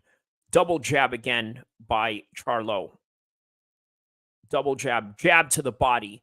Again, he uses that jab to the head to go down to the body as well.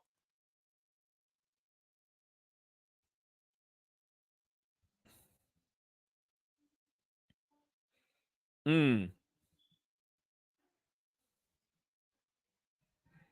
that's the end of the 6th round, going into the 7th.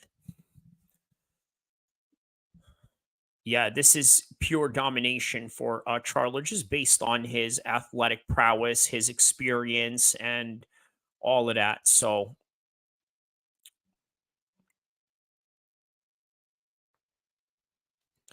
what do you guys think of the Saudis' contribution out of boxing? By the way, I'm going to play that video for you guys after this fight, and in the between the main event, I'm going to play that fight to take a break and then come back to the live again. It's basically the video that I made a couple of days ago regarding the Saudis' long-term plan for UFC and boxing. And I want you guys to watch till the end. That's about 11 minutes long. So after this matchup and this contest, I will play that for you guys. And let me know what you guys think as we watch Charlo now go into the 7th round. Here we go. Now we have 255, 254, 252, 251 of the 7th round.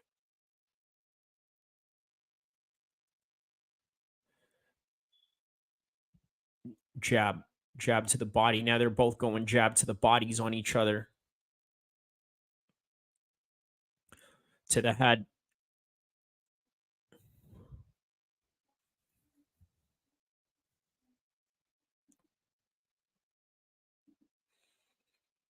So we got 220, 219, 218 of the 7th round.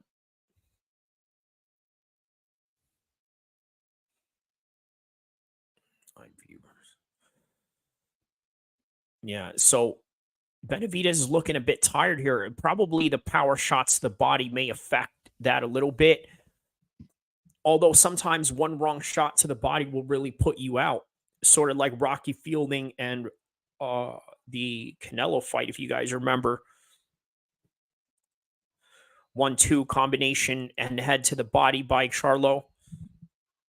Now we got about 141, 140, 139, 137, 136 of the 7th round. Here we go. Body shot right there.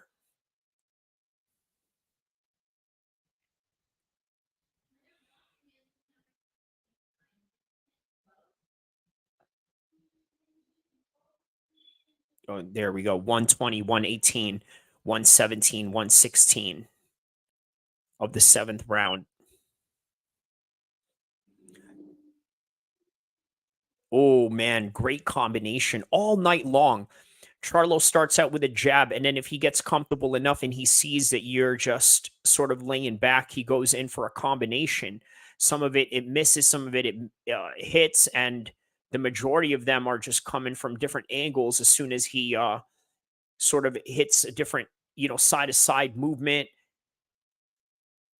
Also, on top of that, notice every time he jabs, he steps his foot forward over your foot. See, that's the part of boxing that a lot of people don't look at, right? They see the top part where the gloves and, let's say, the gloves and the head and body action, but nobody's really looks at what they do on the foot, right? And then sometimes the way that boxing camera works, they sort of like shoot from the I guess ankle up or maybe to the knee up, or sometimes even the waist up. So, oh, there we go. The little super exchange they had there, right there.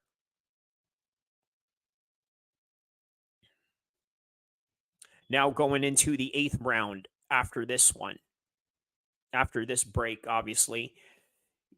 So let's see what the corners are saying. Let's see if they show any highlights or any replays.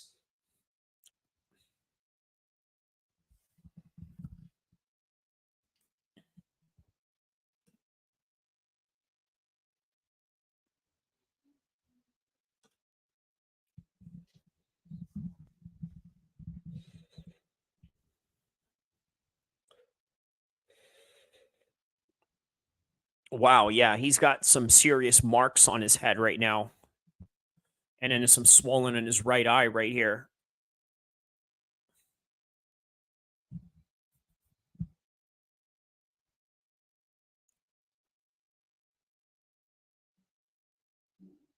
Oh, wow, they're booing Floyd Mayweather on the big screen right here. Yeah, awesome of Floyd to show up here. But yeah, they're booing him for whatever reason. Probably because of his support for Israel, perhaps. Maybe that has something to do with it. But who knows? I mean, Floyd is a controversial person. You can't say either way. Either way, 8th round, 240, 239, 238, 237, 236 of the 8th round, 235, 234.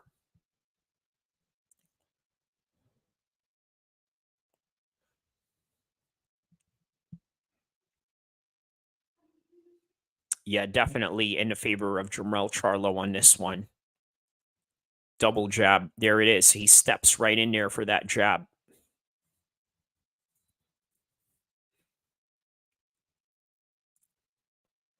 Yeah, David Benavidez just was not able to mount any particular offense all throughout the fight. So here we go. 2 minutes left of the 8th round.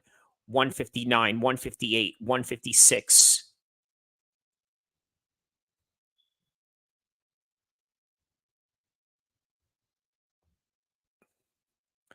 144, 142, 141.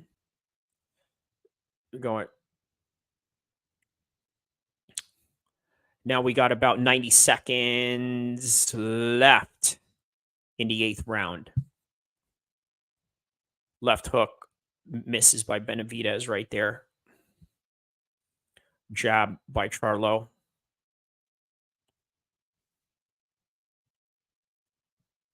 Another jab by Charlo. See, that's what I mean. Do this at a high level. You got to have a great jab. It's one of the weapons that you certainly need to practice the most, especially if you want to fight at this level. And not only that, I mean, win championships as well. So 50 seconds left now into the 8th round, less than 60 seconds.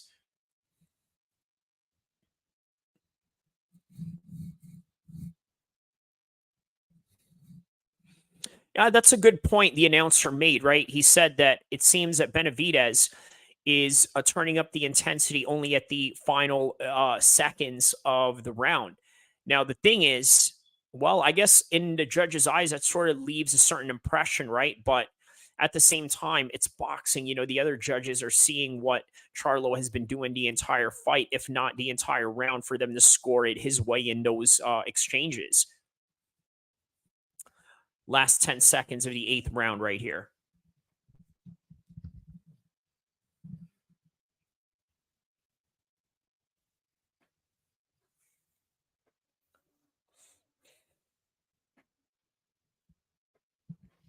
There's a shot of Benavidez right there warming up.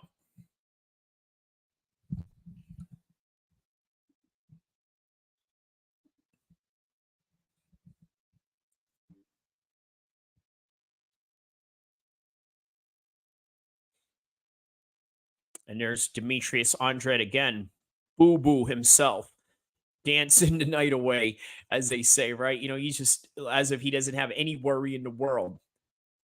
Wonder what song he's listening to for him to be able to dance like that. It looks like they're showing the same uh is it the same video, or he's just dancing all night long?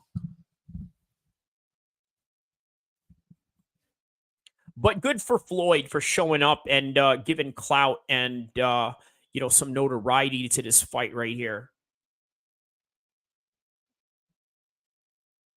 There's Caleb Plant. Okay, maybe he's going to confront him after the fight. There we go. Benavidez is starting strong at the 9th round. How about that? He's going after it straight away.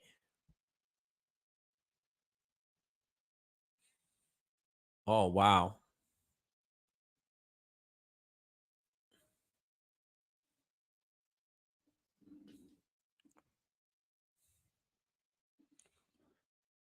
Oh, wow. Yeah. He was started off really aggressive in that, but Charlo's getting him back right here.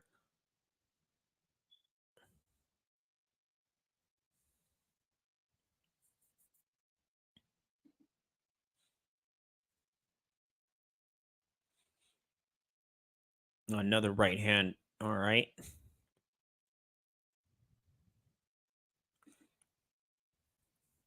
Another jab. Another jab by Charlo right here. Another right hand.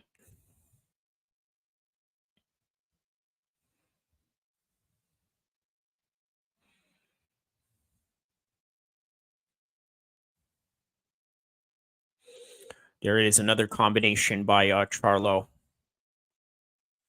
Okay, now they're cheering for Jose. That's quite interesting, isn't it? I guess this is sort of a pro Hispanic crowd tonight we have here. But he is, he is quite an interesting personality, this Benavidez Jr. guy. So here we go. Less than 110. 110 left in the 9th round. Clinching up. 104 left.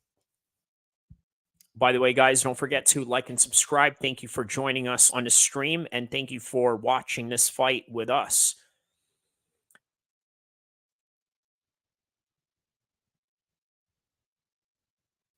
Way under a minute now on this fight. We are 45 seconds left of the 9th round, which has been just an absolute domination of Charlo. Not quite a domination, but of course, Benavidez showed and made a good account of himself. He's a tough guy. He's a world level boxer, but just, there's levels to this skill right here. Look at that. There's a left hook followed by a lead uppercut right there by Charlo. 20 seconds left, 19, 18, 17, up and down by, look at this. He's not even doing anything. He's just, just going up and down, and Benavidez is not doing anything. Now followed up with a cross.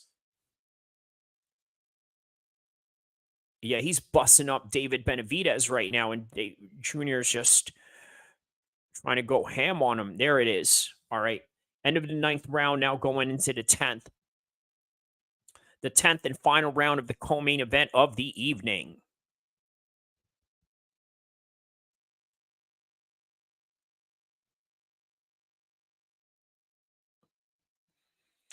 Yeah, see, there it is. Another combination.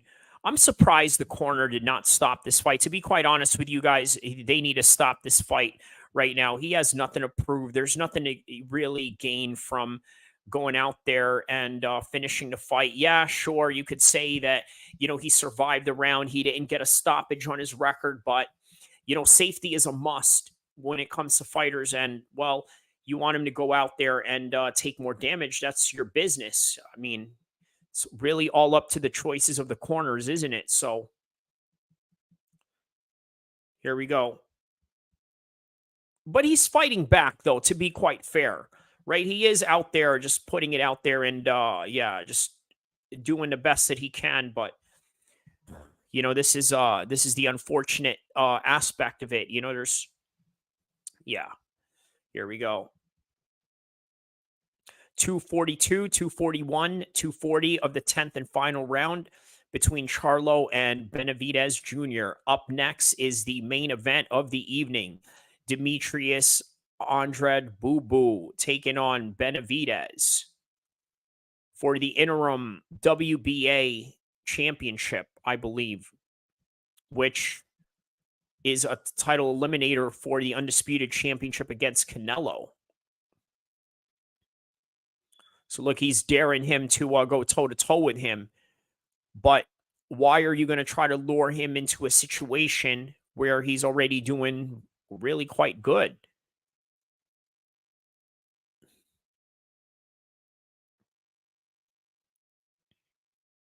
Look at this. Now they got his hands down. Yeah, and they're just talking trash to each other, even with the bad blood that they have going on right now.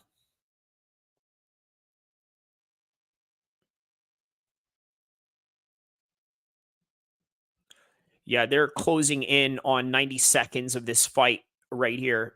135, 133, 132, 130. It's like, yeah, come on, talking trash to him as he's hitting him.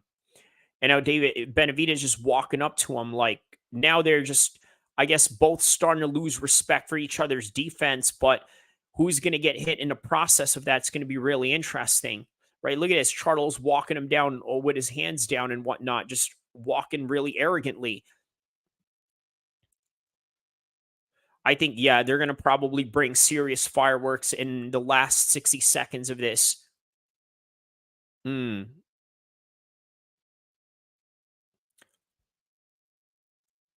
Yeah, 50 seconds left, way under 60 seconds. Oh, he caught him right there with that one.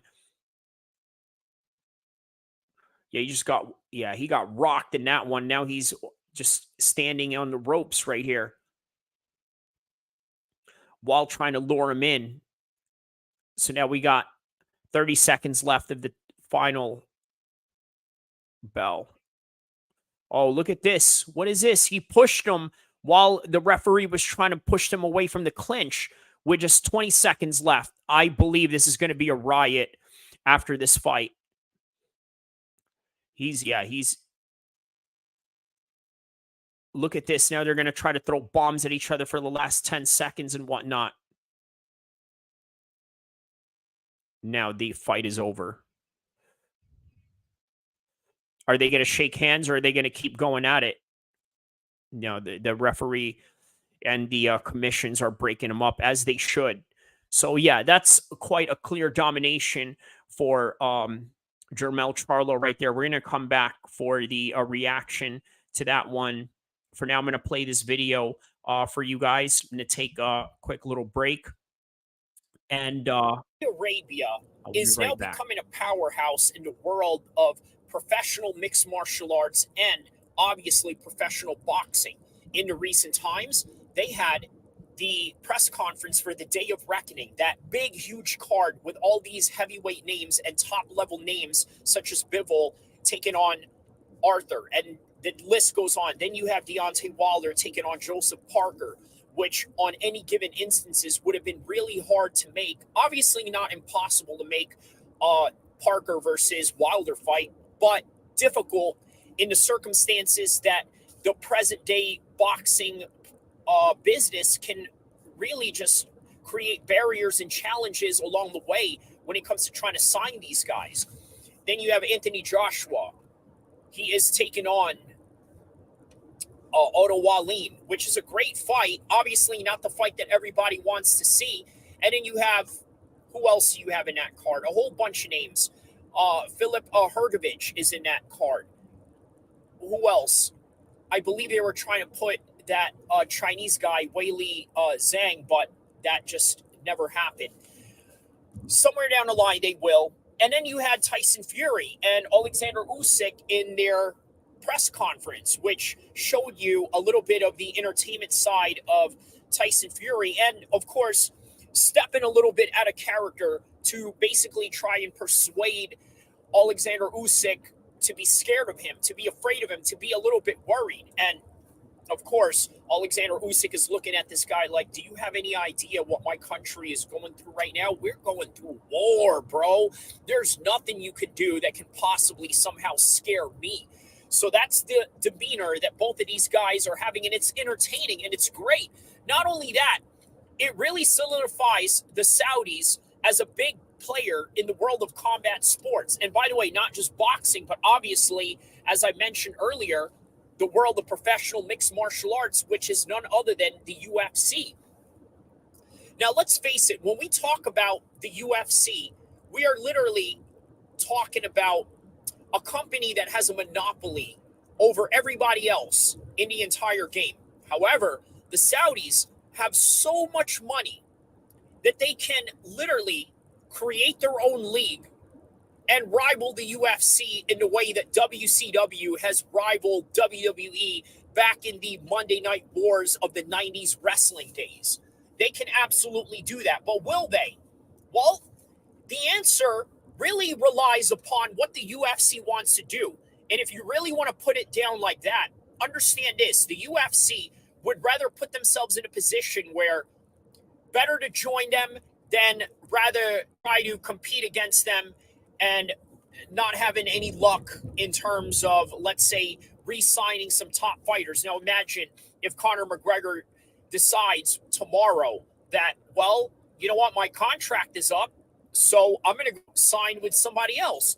Who can pay me more than the UFC? How about the Saudis? The Saudis would gladly bring him in.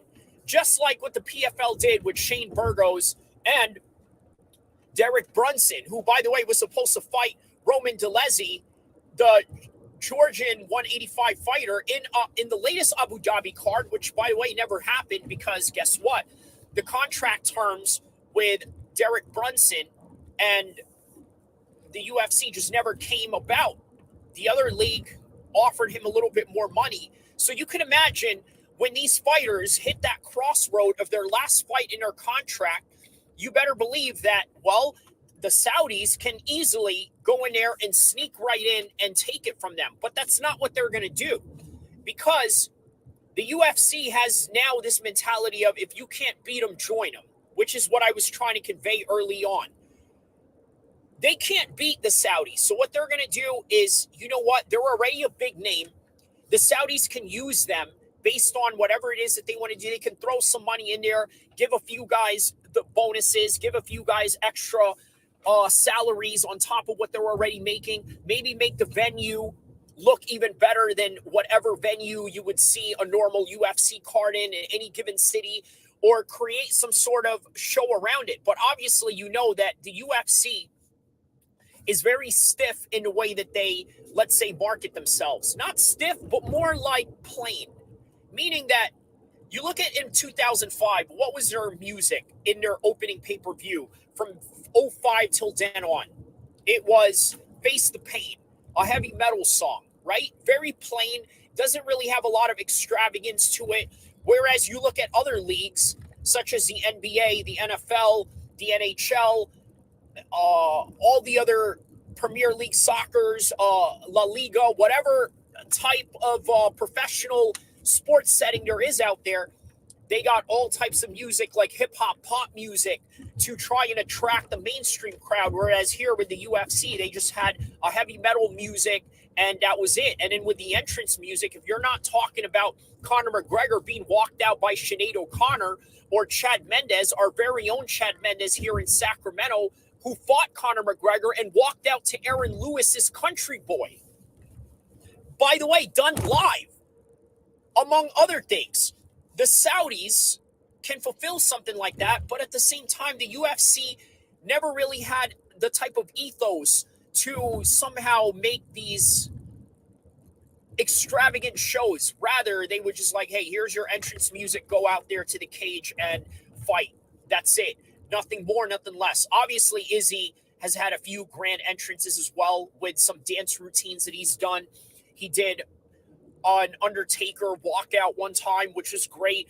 He did some sort of Black Panther dance, hip-hop type of thing he had going on. Either way, The UFC does very minimal of that. And the majority of the time, it's really just, well, get out there with your own entrance music and fight. And that's it. Nothing extravagant, nothing more, nothing less. They don't even have guys walk out with their championship belts in the main event. But that's neither here or there. The point of the matter that I'm trying to make is that the Saudis would rather have their company with the UFC in terms of, let's say, just jumping in right away and asking the UFC, hey, what do you need? You need this money, you need this, you need that, you need these logistics done, no problem. So that's what we have going on. Now, in the boxing side, what are they trying to do with these boxing matches? You're probably wondering, why isn't Anthony Joshua fighting Deontay Wilder? And I'll tell you why. Reason being is because of the fact that they want to set it up. This is going to be a big fight. And as big as this fight will be, they're going to set it up later on for an even bigger show. So now you have Deontay Wilder and Anthony Joshua under the umbrella of the Saudis, correct? They make a good account of themselves against Otto Wallin and Deontay Wilder's opponent, Joseph Parker. They both do good, AJ and Deontay Wilder. Now they can create an even bigger matchup out of that. Oh, look at his performance that he did against Otto Wallin. Oh, look at Joseph Parker's performance against Deontay Wilder. Now we can set them up. Or you know what? Either of those guys can lose. One of those guys can lose. And somewhere in between, you create a new star in Otto Wallin or a redemption story for Joseph Parker, who, by the way, was a former world champion himself. So that is what the Saudis have going on and what they have set up. It's literally a long-term plan. Because if you're wondering, well, why can't they just shoot straight from the hip and have Deontay Wilder fight AJ, a fight that we've been wanting to see? Well, here's the thing. I think in the mindset of the Saudis, they're thinking to themselves, well, Wilder has already lost twice. AJ has lost multiple times already. One from Andy Ruiz, twice from Alexander Usyk. We got to build these guys up. We have to justify the money that we're going to give them later down the road, but also do it in a way that markets the interest in that matchup. And what better way to create interest in a matchup than have a matchup that Deontay Wilder and Anthony Joshua came off of a big knockout, if that happens, by the way. So you see, there's a long-term plan and strategy that they have going on. And then, of course, Makhmudov, that guy, heavyweight boxer, Chechnyan heavyweight boxer, I'm sure that the Saudis want to set that guy up with either of these guys. So somewhere down the line, they're creating this worldwide event of a tournament, a long-form tournament. Well, not really an official tournament, but more like some sort of competitive architectural plan that leads one guys to the other when one guy loses or one guy wins, or if one guy creates a good account of himself, he can get in there and somehow create these new matchups. That's what the Saudis have going on. Now, on the geopolitical side of things, well, you got to understand, just like anybody else in the world, they want to solidify and set themselves up in a position that is, quite frankly, going to be lucrative for their country. It's going to be a great look for their country, because what country doesn't do that? You're telling me that Paris doesn't want to host the Olympics? You're telling me that the United States doesn't want to host the World Cup? Of course they do. But the problem is, a lot of people are just going to have different political views of one country to another. Oh, human rights violation in Qatar. Oh, they don't allow women to drive in Saudi Arabia. All this high horse that they have going on. So in turn, what are they going to do? They're going to do their best, just like anybody else. But unlike anybody else, they have the money that nobody else has. So don't forget to like and subscribe as we continue on with this week's whole entire fiasco of combat sports and everything else in between. Inshallah. Like and subscribe. Watch this whole thing.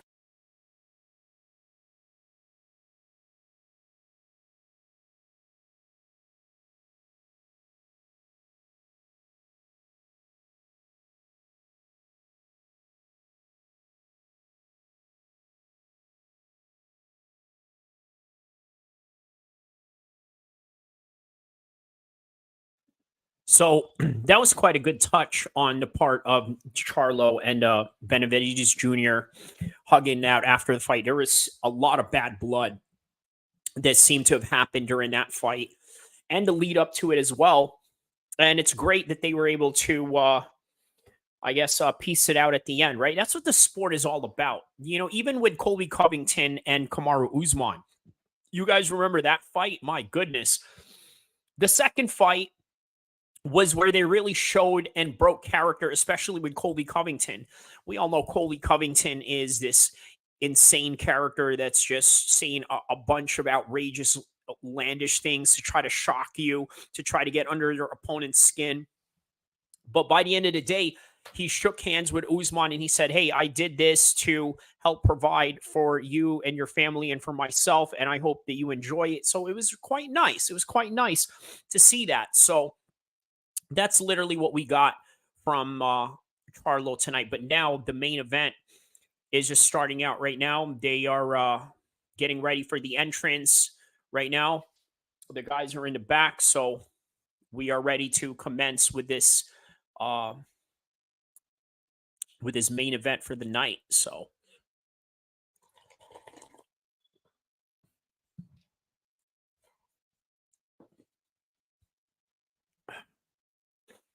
what is this footage you're showing right now? I believe this is probably an open workout of some sort, maybe.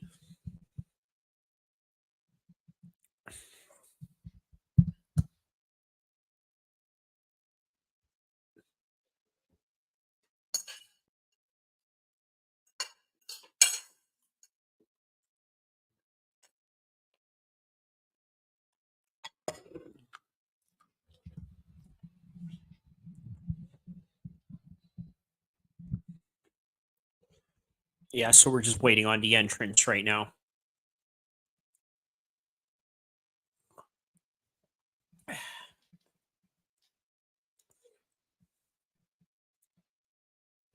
Yeah, so apparently this is Showtime's last year with PBC. So the question is, you know what? I should probably do a video on that, right? Where is PBC going after their Showtime deal this year? Because obviously they really kicked butt with the Ryan Garcia and the Tank Davis fight. Even for my page to this day, it's the biggest uh views in my entire channel. You guys could go check it out in the popular section of the videos. It's literally and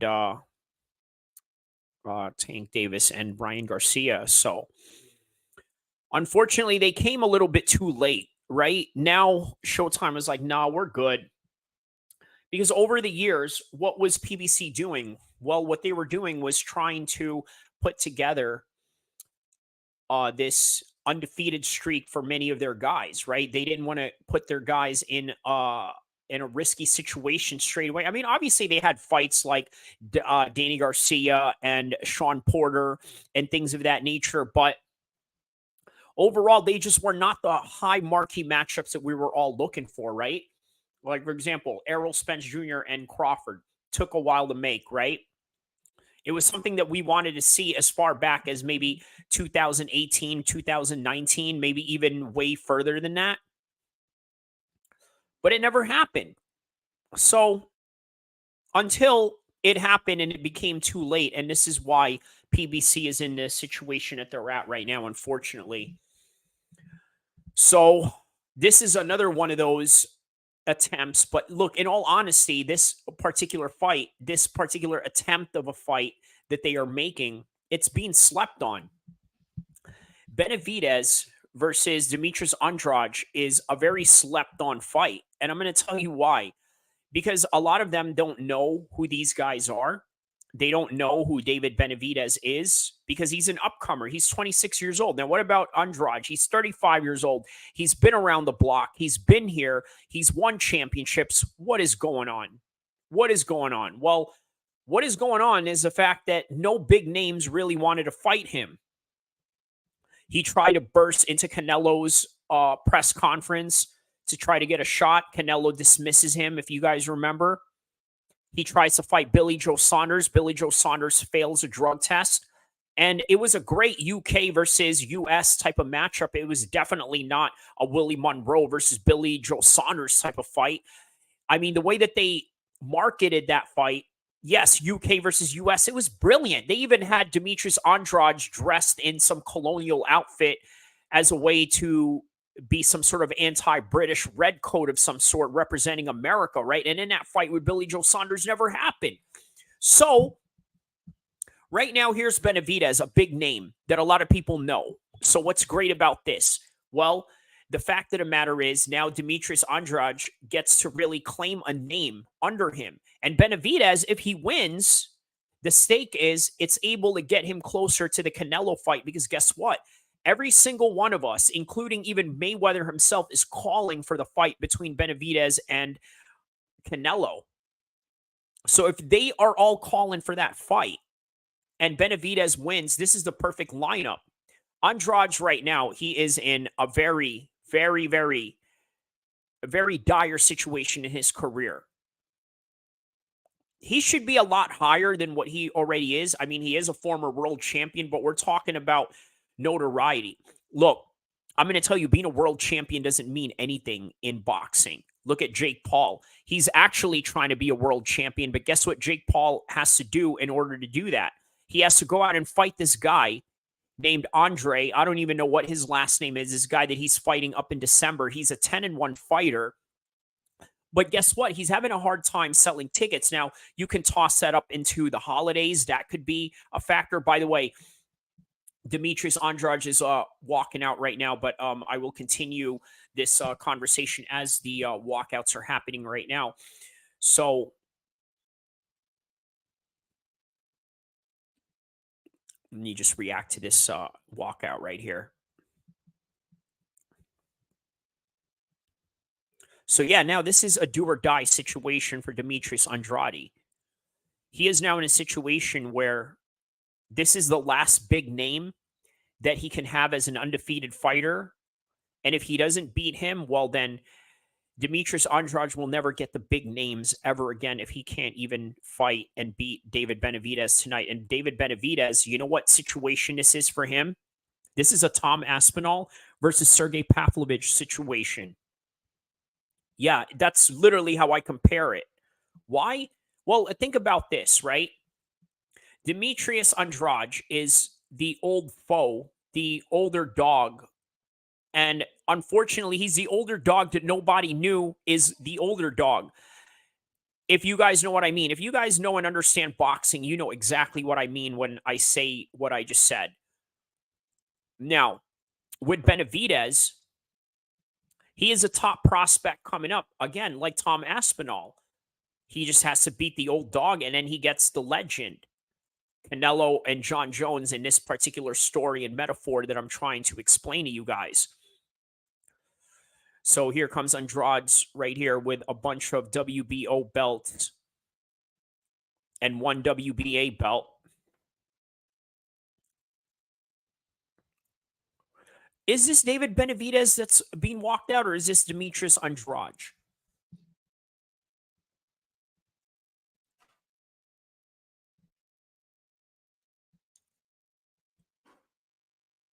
It is Demetrius Andrade. Okay, the announcers confirmed that. Okay.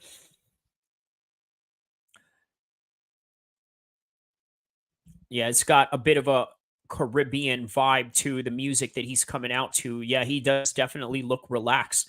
Again, some fighters are very dangerous when they are relaxed, right? So Demetrius Andrade is no different in that. Look, I think I'm going to tell you guys, I think David Benavidez is going to be shocked tonight. I'm going to have to go with Andrade on this one.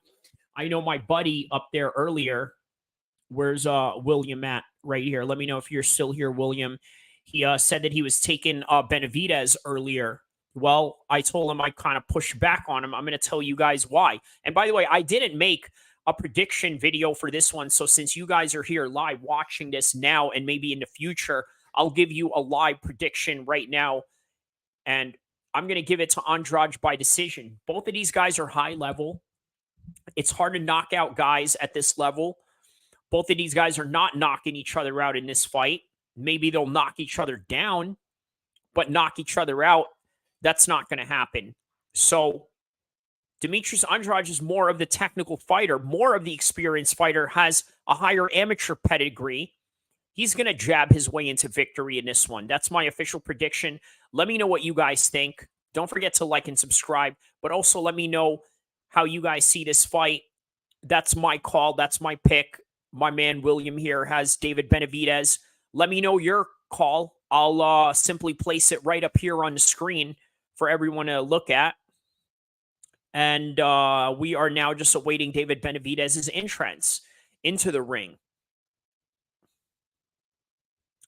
Now, Jimmy Lennon's calling him into the ring now. Phoenix, Arizona's own David Benavidez.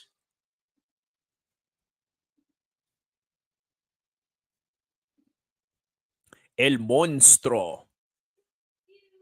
That's an interesting name. El Monstro, he said.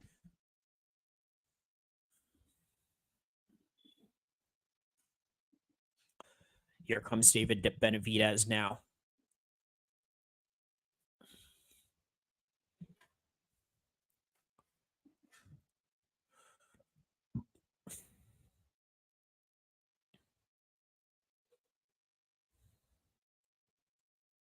Sounds something like house music of some sort, doesn't it?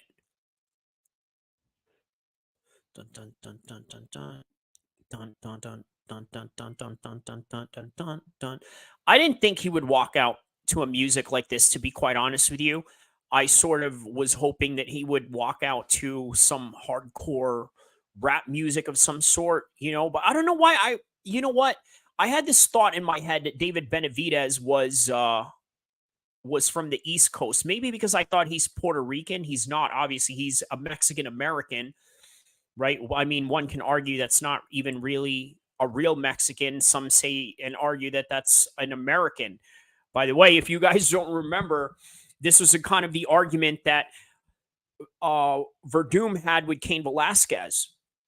He called Cain Velasquez an American and not really a Mexican. And then he mentions, Verdum mentions his kids. He's like, well, my kids grew up in America, so they're not really Brazilian. They were born and raised in America, the soy of America. Meanwhile, Verdum grew up in the Vale Tudo of Brazil. So that's what it is.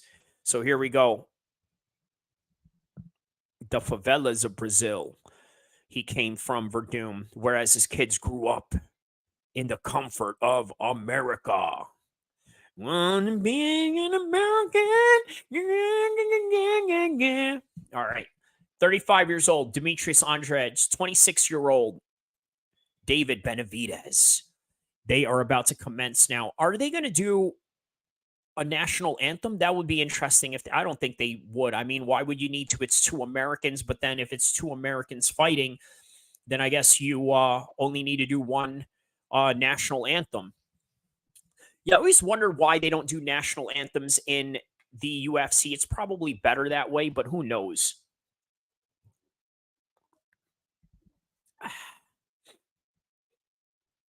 Here we go. He has now officially made his full entrance into the ring, and two men are now in the ring. And as soon as you hear Jimmy Lennon on the mic, you know that they are ready to announce these guys, and the battle is ready to commence pretty soon. By the way, guys, thank you for joining me. Don't forget to like and subscribe, and thank you to all the 100 viewers and 100 plus viewers, actually, from around the world that have came and watched this fight with me tonight. Thank you. Ladies and gentlemen,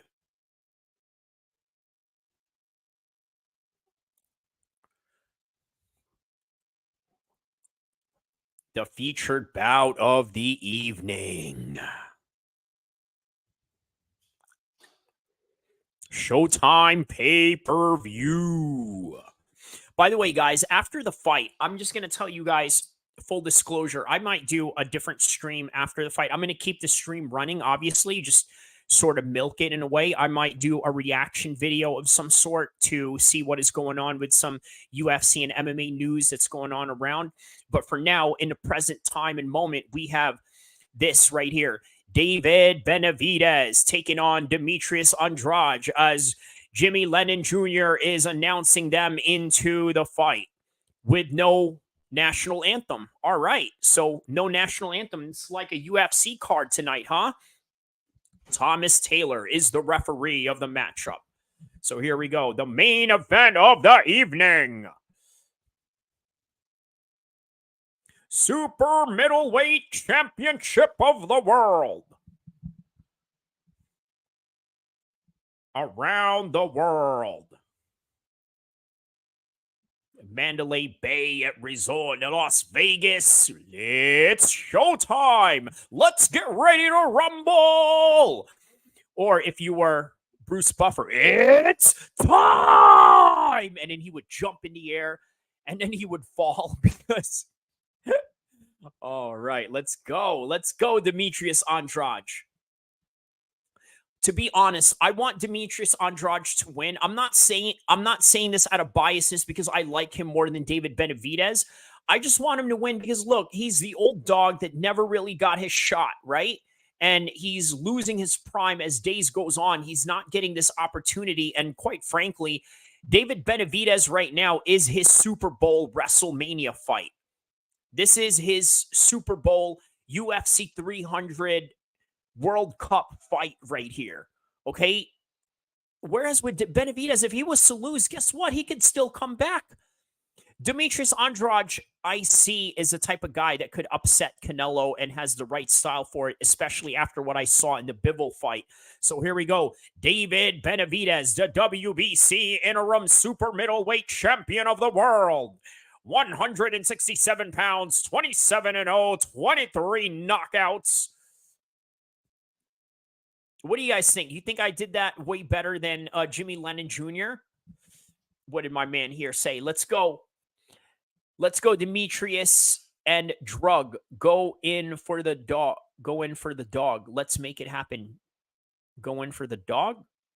Go in for the dog. You mean try to dog him out in this fight? Let me know what you meant by that, but I think I sort of know what you mean. El Monstro Benavidez. It ain't like the old school Mexican ring announcers where they straight up like pronounce the R's really hard, like Martinez. All right, here we go. They're facing off right now. Battle is about to commence soon. Here we go. They shook hands a little bit, sort of tapped him in the stomach. Benavidez tapped him in the stomach. Here we go. Round one is about to commence. Who's nervous? Who's ready for the fight? Here we go.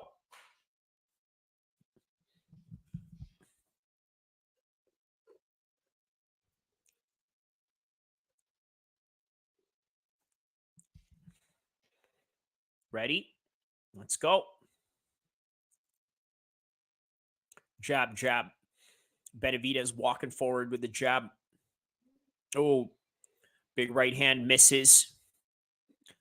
Demetrius Andrade. I support the underdog. Oh, that's what you meant. You support the underdog. Exactly. My point's exactly, my man. That's why I said it's been a long time since this guy has had any like legit names under his belt, nor was he given any opportunities. And again, that's why I say Benavidez is his Super Bowl fight right here. So let's see how he goes. 220 of the first round, 219, 218. Double jab by Demetrius in the southpaw position. Benavidez in the orthodox position. The former Olympian taking on the top prospect in David Benavidez, the interim WBC champion right now. And the winner goes on to take on Canelo, the undisputed 168-pound champion of the world. Here we go. And he's going for a body shot right there with the 2-1. Here we go. The one jab. 135, 134, 132, 131, 130. Here we go. 125, 124. Jab by Benavidez. Guys, don't forget to like and subscribe. One of the hardest working men in combat sports media. Kyrie El-Kheer MMA. Don't forget to like and subscribe. Tell a friend to tell a friend, because I both cover MMA and boxing and every combat sports that is relevant out there, along with some geopolitics in the world. And we are now under 60 seconds left in the first round of this interim championship fight, title eliminator. So far, who do you have the first round to? Do you give it to Benavidez? Seems to be the most jab-heavy guy here. But again, showing his length in great form right here, using it well.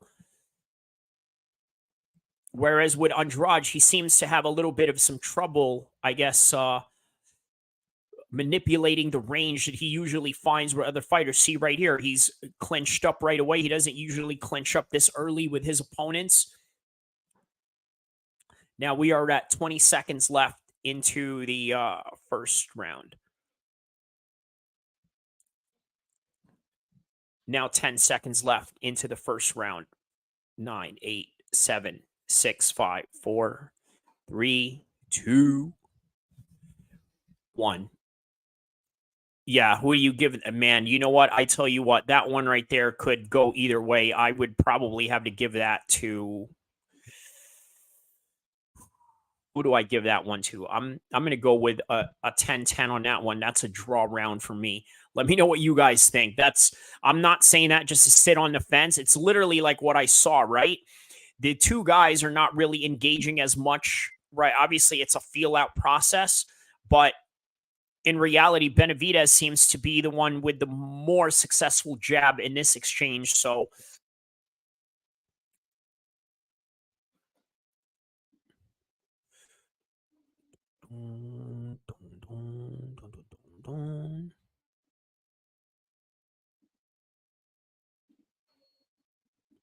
All right, round 2 is about to commence right here. Round 2, fight!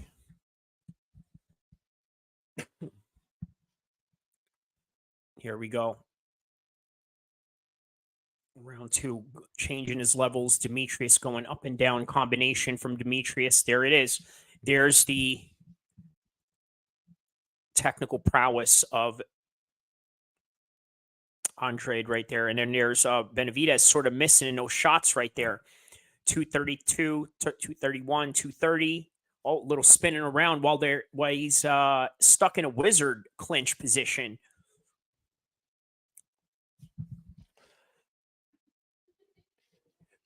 Could also use clinch to tire out Benavidez, take off rhythm. Yeah, that right there is the Olympic prowess of Demetrius Andrade. I mean, look, this guy is an Olympian. This guy is, a former world champion. Very, very experienced guy, right? Way more than Benavidez. Benavidez is one of those guys that is naturally athletic and is a guy, because he was a former fat kid, really worked hard to be where he's at, right? So he is a combination of talent and hard work at the same time. Whereas with Demetrius Andrade, he's literally all those things plus the caliber of being the conventional boxer, the guy that went to the Olympics, the guy that won the world title, the guy that fights slick and boxes like a true American fighter like this right here. Because, the slick boxing style, it's really an American fighting style, to really put in perspective, the slick African-American fighting style. So you're seeing that in Demetrius Andrade right now.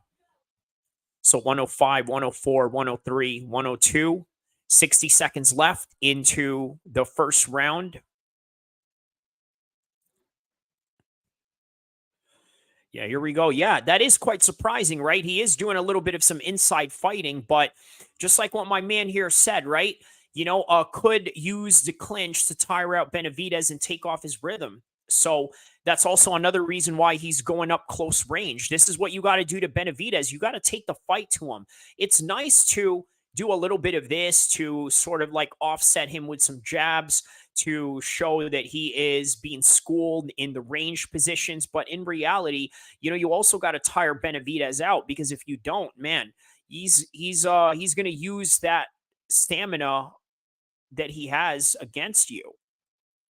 You got to think the type of stamina that Benavidez has. This guy was a former fat kid, right? So for him to be in the shape that he is right now at 6'2", 168 pounds, man, I can tell you what, it's no secret he has a great cardio. So how do you do that? You offset him, just like what this gentleman here said.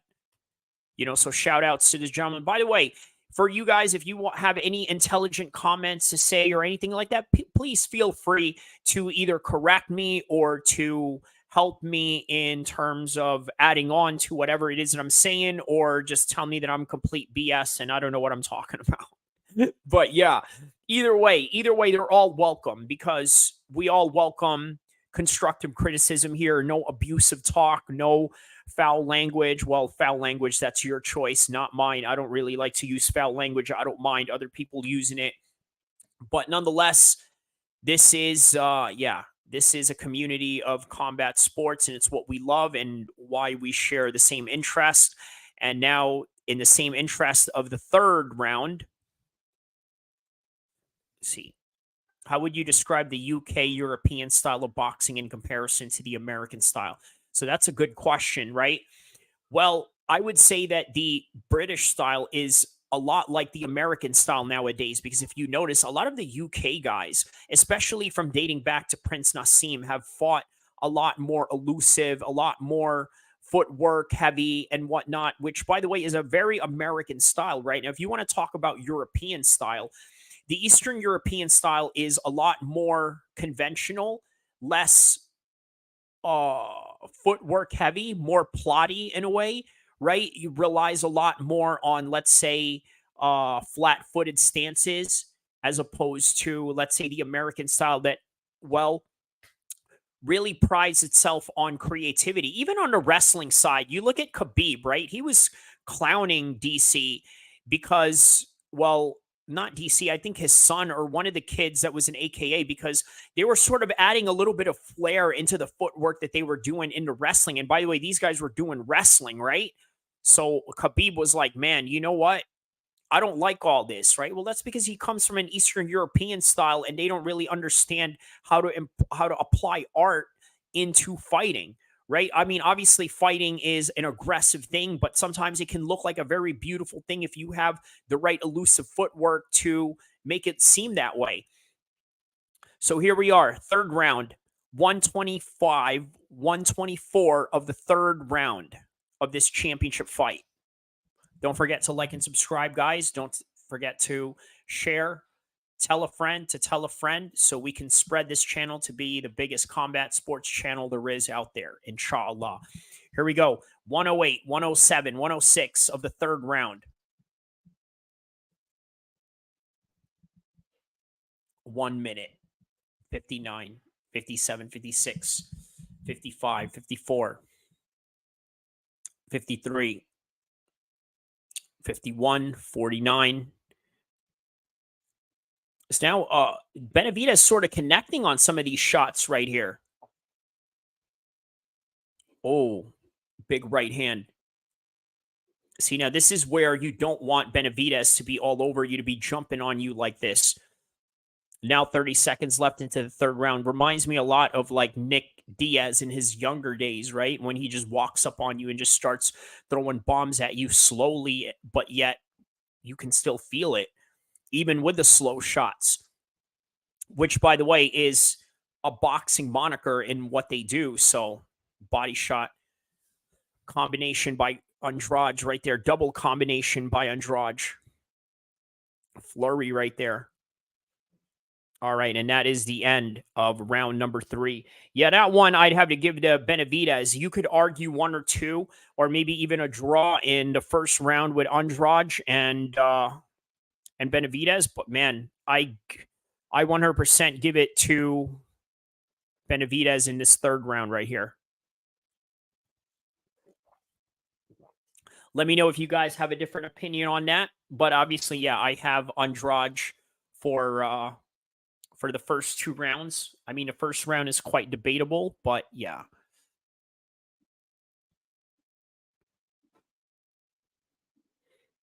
Gasolina. That song, Gasolina. It's crazy they still play that song even till now.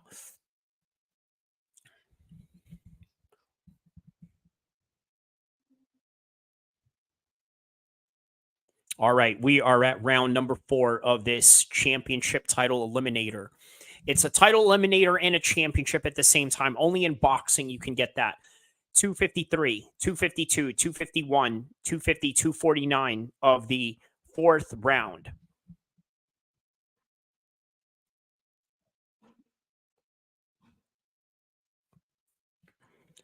All right, it's a little pause of action right there. Saw a bit of a low blow, giving him some time.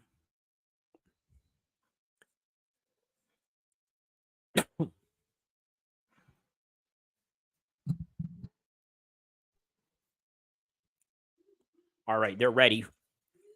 Action commences. 230, 229, 228, 227, 226 of this 4th round of the championships. So far, everything that we expected this fight to be is everything that we see. Demetrius Andrade is fighting a bit slick, using a lot of combinations. David Benavidez walks him down. Exactly everything that we had expected it to be. And again, the way that I see this fight, this is going to the scorecards. I really highly doubt there's a finish that's going to go on in this fight tonight. If there is, I mean, hey, that's what's great about combat sports, right? You never know. Like as if we knew what was going to happen with the Errol Spence and Crawford fight. So we go 1-2 by Demetrius. Another one to the body by Demetrius as he follows it up with a jab. Starts it out with a jab, then follows it up with a 1-2, and then with a combination to the body. 130, 129, 128 of the 4th round. And then there's a cross right there by David Benavidez. Really great shot selection by the 2 men if you really think about it.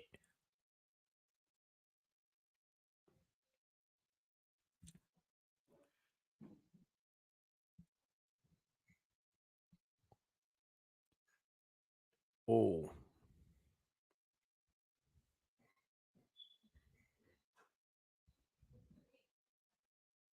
Here we go. Now he's walking down Demetrius Andrade right here with just 50 seconds left of the 4th round. Right hand by Benavidez as he's walking him down.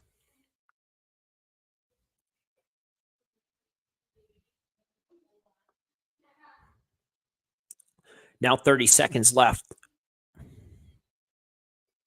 Oh, another combination by Demetrius Andrade. He's really been on point with some combinations tonight, huh? 20 seconds left. 19, 18, 17, 16. Nice jab away by Demetrius. Yeah, so 10 seconds left into the 4th round. Boom, another one. Wow, big right hand by Demetrius. Oh, he goes down. Oh, my goodness. Demetrius Andrade goes down. He is down in the 4th round.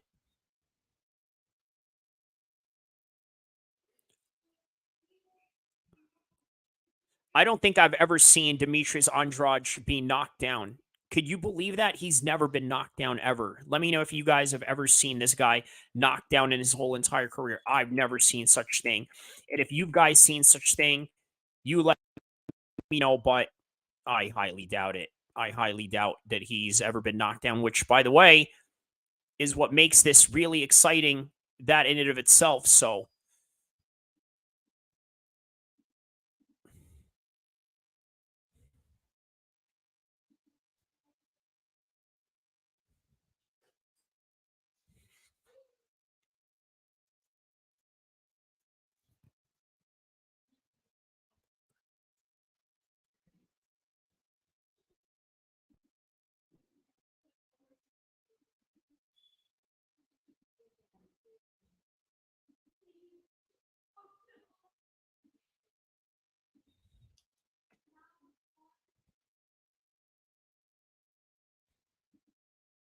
All right. Now we're in the 5th round, and so far, yeah, Benavidez is starting to go after him. Why would he not after that surprising knockdown? There we go. Benavidez goes down on the body. He's, yeah, oh my goodness. Yeah, he is really going after Demetrius Andrade. Imagine if he does take him out right here.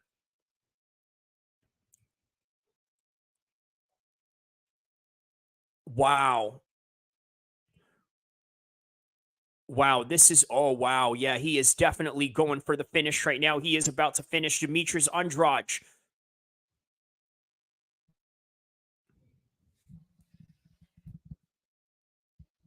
Here we go. 211, 210, 209, 208 of the 5th round. Benavidez is looking to end this one early tonight, and he could, man. The guy is an absolute finisher. So if he finishes Demetrius Andrade right here, you got to think, what could he possibly do to Canelo? Could he hurt Canelo in this kind of way? I mean, yo, imagine that. You know, this is Mike Tyson's favorite fighter, if you guys didn't know, right? The reason why this is Mike Tyson's favorite fighter is because he loves the fact that he was an insecure kid that had something to prove. And Mike is sort of like that in a way. You know, he felt like he has a lot to prove. And so,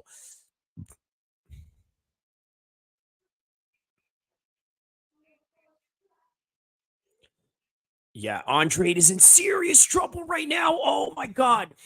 117, 115. Look at this. Constant hooks on Demetrius, but Demetrius is fighting back. Look at this. Oh, he's getting messed up right now. Oh, whoa. Benavidez really surprised me with this particular uh fight right here. His performance. Wow, look at this. Now he's just going after him with hooks after hooks right on the body. Demetrius is feeling it right here with 45 seconds left now of the 5th round. Oh, oh, an overhand right. Oh, wow. Oh, wow. He could go down right here. He could go down. One more wrong hook, one more power shot from Benavidez. He's putting him out. The referee is looking at this, probably thinking about probably stopping this. But I don't know, man. Oh, another straight hand right there. Another hook. Now, you got to wonder, is this going to take a lot of energy out of Benavidez? Now, look, he's being pushed up against the ropes.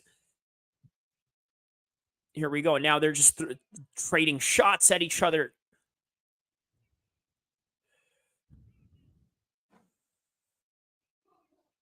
Wow. He said Andrade is tougher than a $2 steak, meaning that cheap steaks are, well, yeah, they're quite hard to chew on and they're quite hard to finish. Exactly the point. They are hard to finish. So now we are moving on to the 6th round, I believe. So look at this replay right here. Boom, uppercut by Benavidez. Pushes him, paws him with the lead hand. Then with the left uppercut right here. Boom. Left hook. Right through his guard right there. And then here's another one. Overhand right. Boom. An overhand right. More like the same overhand right that Khabib threw at Conor back in the UFC 229 fight. Here we go. Round number 6. Okay, now this fight has gotten really interesting, right? Look, usually what you would be looking for in between these rounds in a high-level championship caliber matchup is basically what? A methodical, very technical, feeling out process, even at this point in the 6th round. But this fight right now is at the point where it's a do or die situation for Demetrius Andrade.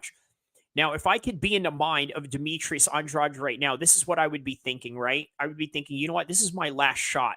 Take a look at this. I was deprived from fighting Billy Joe Saunders. Canelo doesn't even want to acknowledge me, kicks me out of his press conference.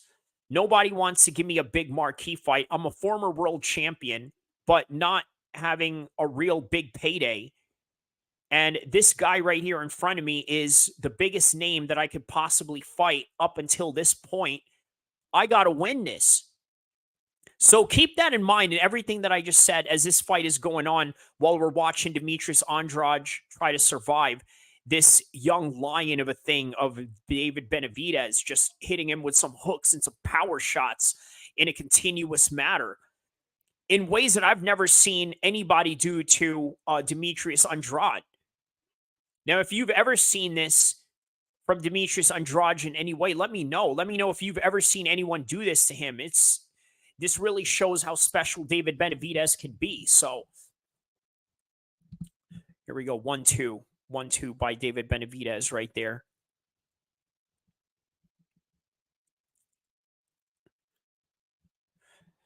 Yeah, see, the announcer is saying the same thing that I am. There it is. He's going to the body now. He's throwing some bombs on him. Just going forward, fighting him again, close quarter style, right? This is the close quarter range that I was telling you guys about, right? So he basically took away the opportunity for Demetrius Andrade to fight like basically an assault rifle, a long range assault rifle, and now turn this fight into a close range quarter combat fight with shotguns and MP5s, which are used in close quarter combat. And that's what we're seeing right now. CQB at its best.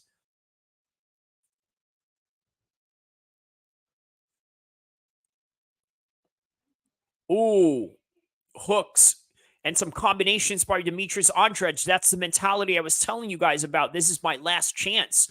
My last chance to finally do this. This is it. And then there's a hook by David Benavidez right there. They're sort of tying up. Oh, knocked out the mouthpiece with a left hook. He fights on. Hold on. He's going backwards. The referee's letting the action go on. Has the mouthpiece in his hand. He's going to...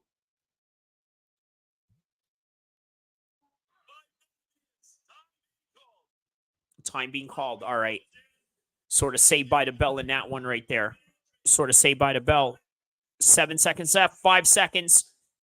Oh, there it is. He's battering him right up against the ropes. Now, yeah, Andrade is definitely in a world of trouble. I've never seen Andrade get hit like that ever in my life. Ever, ever, ever. Ever, ever? Ever, ever? Ever, ever. Never, never. Never have I seen that. And if you have, yeah, let me know if you've ever seen that, but I haven't, right? The announcers haven't seen it. I haven't seen it. Nobody has seen it. This ought to be interesting. The fight is over. The fight is over. The referee has called it. The fight is over. Ladies and gentlemen, the fight is over. From David Benavidez has finally defeated Demetrius Andrade and has finished him.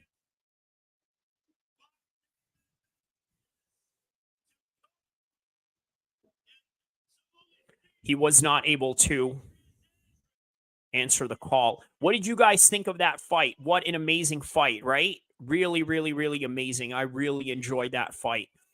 Because you know what?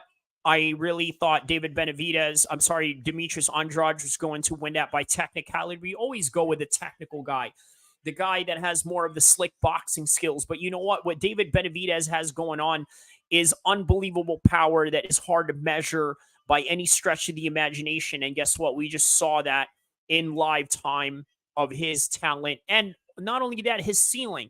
Perhaps what can we see out of this situation moving forward with him fighting Canelo in the future, if and when Canelo even decides to go and fight him in the future. Amazing. Good job by David Benavidez. Big props to him. He deserves his moment right here. He is now the interim WBC super middleweight champion of the world. Good job. Good job, David Benavidez. You did this one for the fat kids out there that never believed in themselves. Brown here says, Benavidez versus Alvarez, let's go. Yeah, let's go. Let's go. That's right. Let's go. that right there is the only one left in the resume of Canelo Alvarez. Of course, if he wants to go and avenge the loss against Demetrius Bivol, or if he wants to go in there with Mayweather, Mayweather's never going to give him that fight. Let's just be honest. But yeah, Benavidez and Alvarez is the fight to be, and Mayweather is probably in the crowd right now, and he's going to drum up the interest for that fight.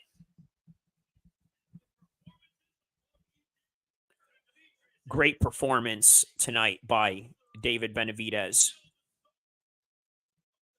He was in trouble there for a minute, and then he came back. Look, this showed that David Benavidez can hang in there with literally anybody, including Alvarez. I'm going to say it right now. He finishes Alvarez. That's right. David Benavidez finishes Alvarez. And you can argue and say that he's not the real Mexican, that he's the American. Guess what? That's fine. Let him be the American. We'll claim him. Mexico, you don't want him? That's fine. We'll claim him. Not only will we claim him, he's going to claim beating your man. He's going to beat your man. He's going to embarrass Canelo. He'll finish Canelo within 4 rounds. I'll say it right now. Who agrees with me? If you agree with me or you don't agree with me, let me know. You have every right to have your opinion on this matter. My opinion and my rights to this matter is that after what I saw and the fact that I picked Demetrius Andrade going into this fight, I said to myself, man, you know what? If he beats Demetrius Andrade emphatically in this fight, Canelo is in trouble. Canelo is in trouble. Stop running, Canelo. Where you at, Canelo? Where you at?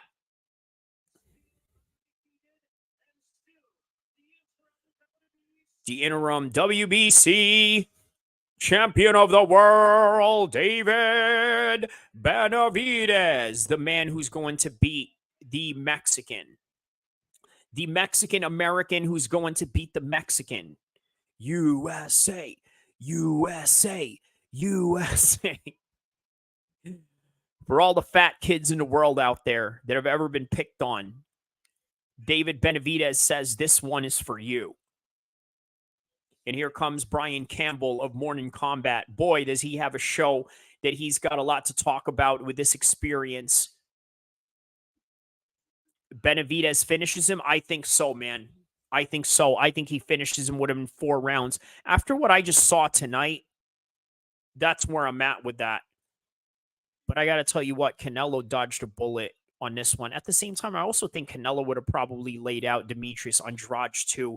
He would have probably cornered him and lured him into these traps. And not only that, he would smother him into the corner and into the close range combat in the same fashion as David Benavidez. It's just that I think that the same close quarter combat that David Benavidez does as what Canelo Alvarez does, the difference is that Canelo is a shorter guy. David Benavidez is the bigger guy and seems to be the way stronger guy, and make of that as you will. That's going to be a serious problem for Canelo, in my humble opinion. In my humble opinion, obviously, I'm not saying that's a definitive fact. Obviously, that's what makes the theater of the unknown great. We never know.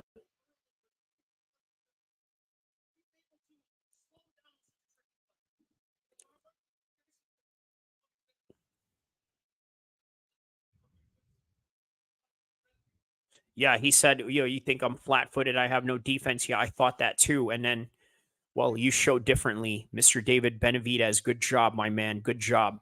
Let me give you a clap on live right now. You deserve a clap on that one, especially since I doubted you. I had Demetrius Andrade. Look at that. Look at the way he spinned his head back like that. Wow, look at this. I swear, boxing is a sport where all the fat kids who are picked on could come in and basically become a world champion. I mean, in MMA too, but I think there's a little more dynamics of the skills that you have to learn. I just, in my opinion, in my humble opinion, I think it's way harder to be a world champion in mixed martial arts than it is to be a world champion in MMA. And let me know if you guys disagree on that. Do you think that it is easier to be a world champion in boxing as opposed to MMA? Because I certainly think so. I think that with the right matchups, you can get right up there to the top, get a championship of some sort. The only difference is, well, we're talking about the cream of the crop, right? Can you beat those guys? That is a question. And that is a question that we have for David Benavidez tonight. Can he beat those guys that are in that particular set of skills and that particular set of caliber? We never know, but soon we will find out. By the way, guys, thank you. Don't forget to like and subscribe. Hope you guys enjoyed the content. You know what? I'm going to stay on and do another hidden content.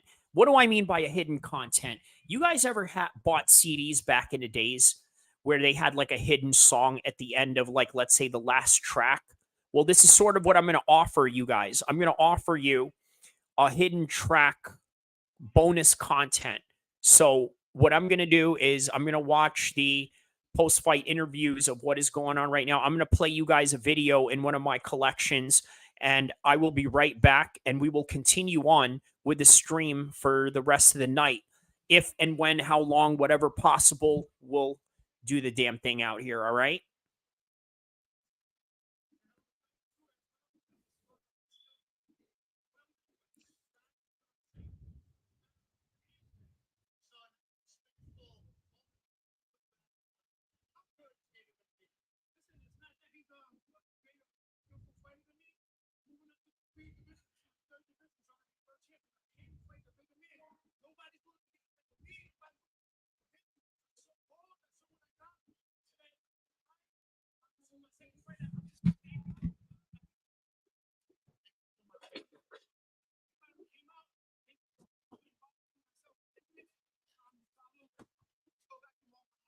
Military guy look like a domestic violence child beater. Why? Because he's crazy. He's crazy. He needs to create the motivation. He's like fucking Michael Jordan did that. He used to always do that. Make up a reason to hate a guy and then go score 60 points. Okay. Ian Garrett, I'm going to be a champion. I'm going to do this. Then I'm never going to lose the belt. Yeah, look, sometimes you need to do that. You really need to create that in your head in order to force your body into doing things that you normally wouldn't be able to do. And that's something there's a lot of people have to understand. People who don't compete at anything will never understand that. So they're going to think anything that you do is reprehensible. If you're the type of guy who's at the gym that slams the weights because you're carrying a lot of heavy loads or this and that, or because you flex on and yourself and you are feeling yourself or this and that, most people are not going to understand you. They're just going to look at you like you're a cocky, arrogant bastard. Maybe there's some truth to that, but in reality, there's a certain mentality that you need when it comes to hard-nosed competition. All that, okay? Do you think that when he's in the gym training that he communicates differently than that? Do you think that he all of a sudden when he's training stops talking about what he's going to do? Okay, of course not. He talks about it all the fucking time, guaranteed. So he's at Renegade.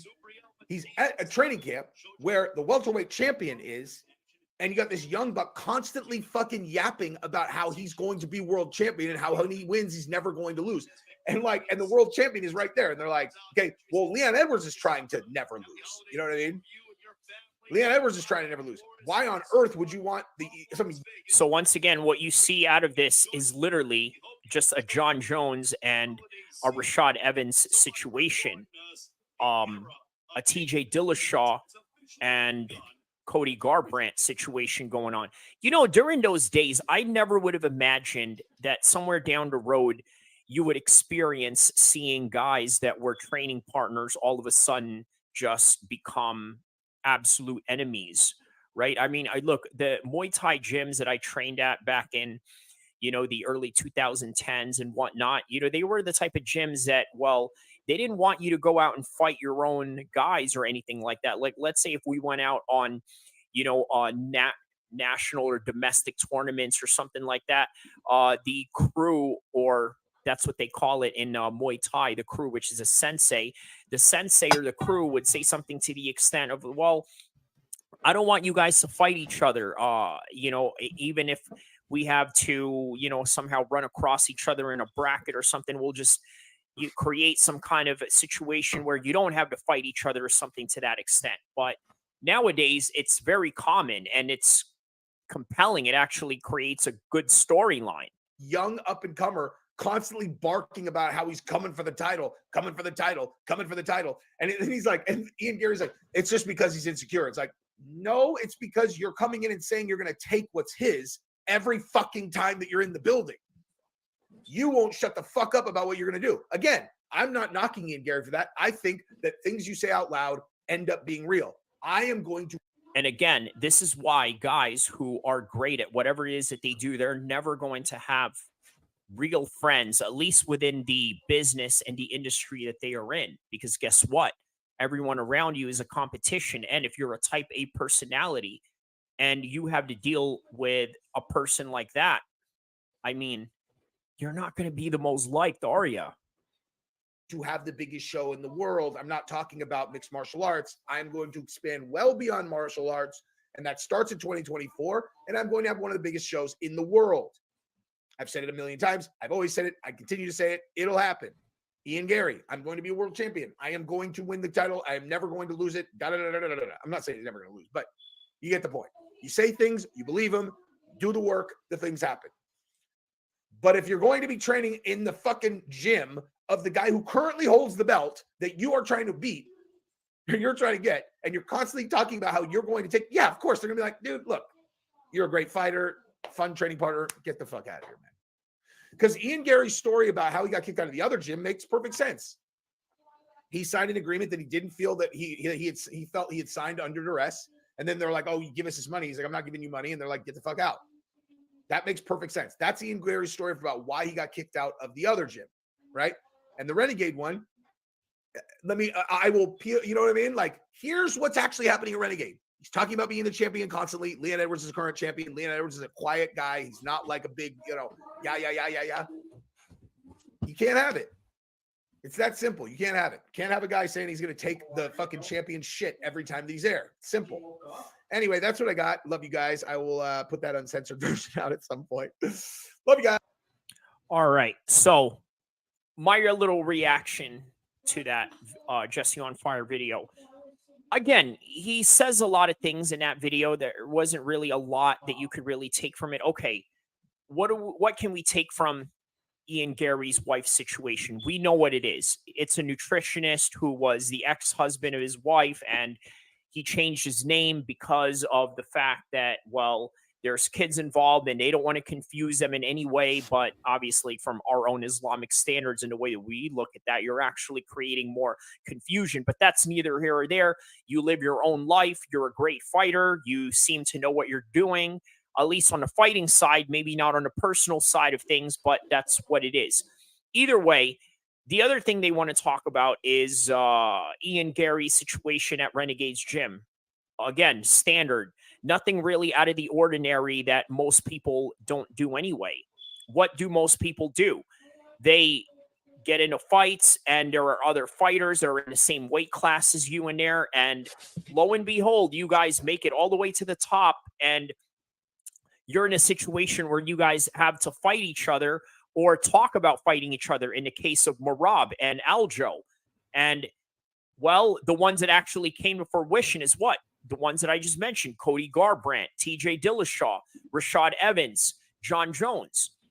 The list goes on of former teammates that end up fighting each other in the end, right? Even some people that I've known in the Muay Thai circuits, they've all been friends or trained at one point, and then next thing you know, they're fighting each other. It's just the nature of the business. What else? What else was the Captain Obvious comments? Okay, what about his wife making a video, or I'm sorry, writing a book on how to capture and marry professional athletes? Okay, that's a bit groundbreaking, but at the same time, is that really anything unusual in the world of professional mixed martial arts, let alone the world of professional sports? I mean, you got a bunch of tots out there waiting in the locker rooms of NBA players, just waiting to get a shot at, well, shooting their shot and hopefully making that 3-point shot in order for them to obtain that athlete that they've always dreamed of, to have all the money and this and that and yada, yada. these are not anything new or unusual or anything to that extent, right? But for some people, it is. Uh, it's certainly unusual for me. I mean, look, I wouldn't want to be around people like that. It's not my cup of tea or anything like that. But at the same time, again, not really groundbreaking in the story of anything that is out there, right? Okay, fair enough. So, what else can we really take away from this whole Ian Gary situation? Well, for one, you got to think, right? How will this affect him later down the road?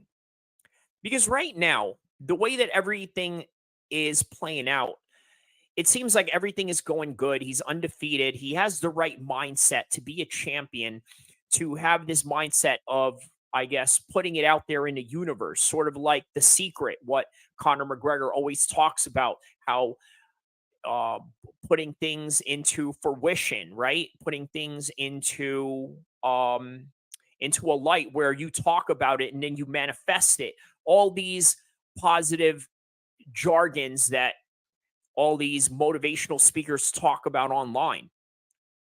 So he's doing all of that.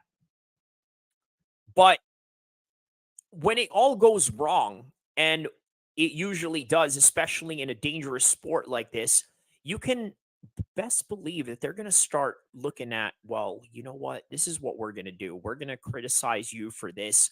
We're going to criticize your lifestyle. We're going to go after everything that you have done wrong.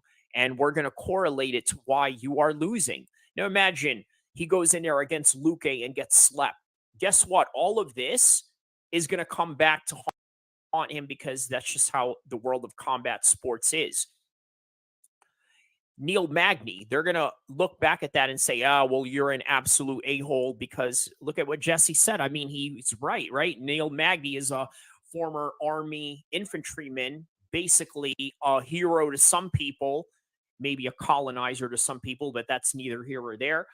Either way, he made him look like a domestic abuser, let alone a child abuser at that, which is quite interesting, right? But these are the type of people that Ian Gary doesn't like. And quite frankly, I mean, who likes a child abuser or a child molester to any degree, right? Nobody likes those. But he made that guy look like that and he didn't deserve it. But either way, it's motivation.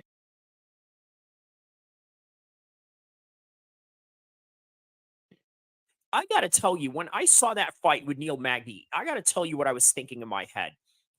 I was thinking this guy has the mindset of a jihadist. Now, hear me out. This is exactly what I mean by that. When you fight a war,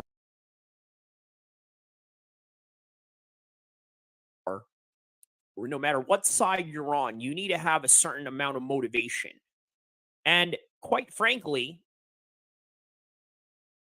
if you really want to put it in real terms, I mean, let's just face it, right? One side over the other. I'm talking about like the whole war on terror, right? Because obviously I compared Ian Gary to a jihadist, right? There's one group that loves life, and then there's one group that is okay with death. And why? Because they have high motivations that are willing to sacrifice and take their bodies into places that other people are not willing to go.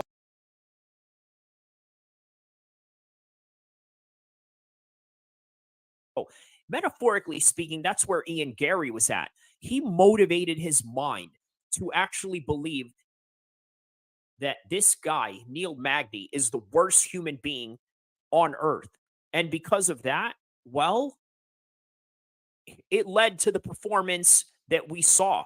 He looked angry, but looked angry in a very good way. Because sometimes you can be very angry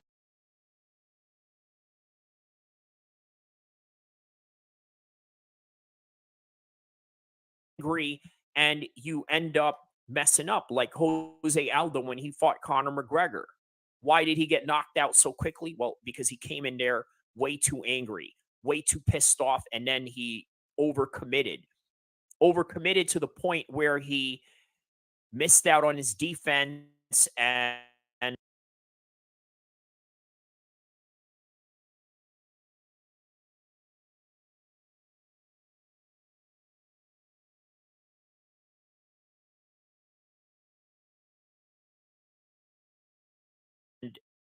just allowed an opening for Conor McGregor to capitalize. So that type of anger is not good. The type of anger that you saw out of Ian Gary in his last fight with Neil Magny, that right there, now that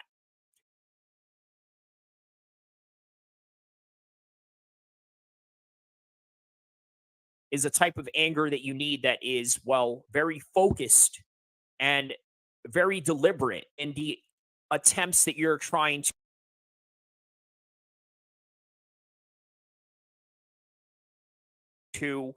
convey to the world, to yourself, and also the actions that your body is going to produce based on those motivations. So that's Ian Gary in a nutshell. So it works in some ways, and then sometimes it does.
So now we are back with the bonus content monologue.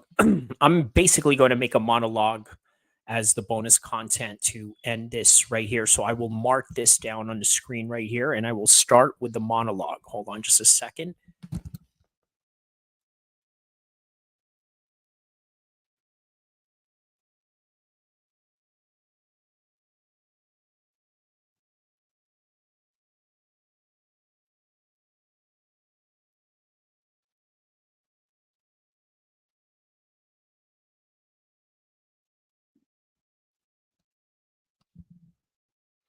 Okay, so here is the final monologue for the night, considering that it was a very surprising matchup, right? Because obviously I had picked Demetrius Andrade to win. Why? Because he was the technical fighter, he was the guy with the Olympic pedigree.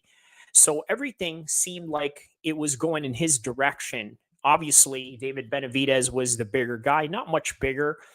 Obviously, the reach wasn't that much bigger either, even though David Benavidez was the bigger guy. But the bigger story here is trying to understand the story of the underdog in David Benavidez, which I think is the most beautiful part of this whole entire thing. Mike Tyson said that his favorite fighter in this modern era in boxing, and I'm not talking about Francis Ngannou or Tyson Fury, the guy that was named after him, he said David Benavidez. You want to know why he picked David Benavidez as his favorite fighter? The reason being is because he said that David Benavidez is an insecure kid. He used to be a fat kid. He weighed up to 270 pounds when he was a teenager. Can you imagine? And this guy is now fighting at 168 pounds. So put that in perspective, the dramatic weight loss that David Benavidez has gone through. On top of that, he's a guy with a chip on his shoulder. So what we saw tonight was the come into fruition of everything that he had dreamed of and everything that he wanted to escape from in terms of the oppression that he felt as that fat kid in his school. So now here we are. We have a man who is a world champion. Not only that, a man who has beaten, in my opinion, the biggest name in his current resume, because if Demetrius Andrade was to beat David Benavidez tonight, I said that it was going to be a big name for his resume. It just so happens that David Benavidez was the man who came out on top tonight. But not only that, he could potentially be the man to beat Canelo Alvarez. And even though we've seen Canelo Alvarez already lose to the likes of Demetrius Bivol, we have to take into consideration that was a bigger weight class and way too much of what Canelo thought he could handle. Yes, we knew that Canelo was beaten by Floyd Mayweather. However, beating Floyd Mayweather, or I'm sorry, Floyd Mayweather beating you doesn't really mean much. That's like saying, well, Khabib beat you in MMA. Does that make Dustin Poirier less of a fighter? Does that make Conor McGregor less of a fighter? Does that make Justin Gaethje less of a fighter? Does that make El-Kheer less of a fighter? And he did better than all of them. And statistically speaking, all those names that I had mentioned were finished by Khabib, and El-Kheer wasn't. Bottom line, for David Benavidez to beat Canelo, I think would mean a whole lot more than Mayweather or Bivol itself. Just simply because now you are in a fair fight in the most fairest possible scenario. Because Canelo right now is in his absolute prime. Well, David Benavidez is somewhat in his prime as well. Maybe in the early stages of his prime. So if he was to beat him, you can't really argue with that. And this was a great show. This was a great night. You can't really argue with that. And I also hope that you guys like and subscribe. And I hope that you enjoyed the content just as much as I enjoyed making this content for everybody tonight. Thank you. Enjoy the fights. Take care of each other. God bless, inshallah. And I hope you guys watch the whole entire stream. And not only that, like and subscribe. And don't forget to tell a friend to like and subscribe. Thank you. Have a good night.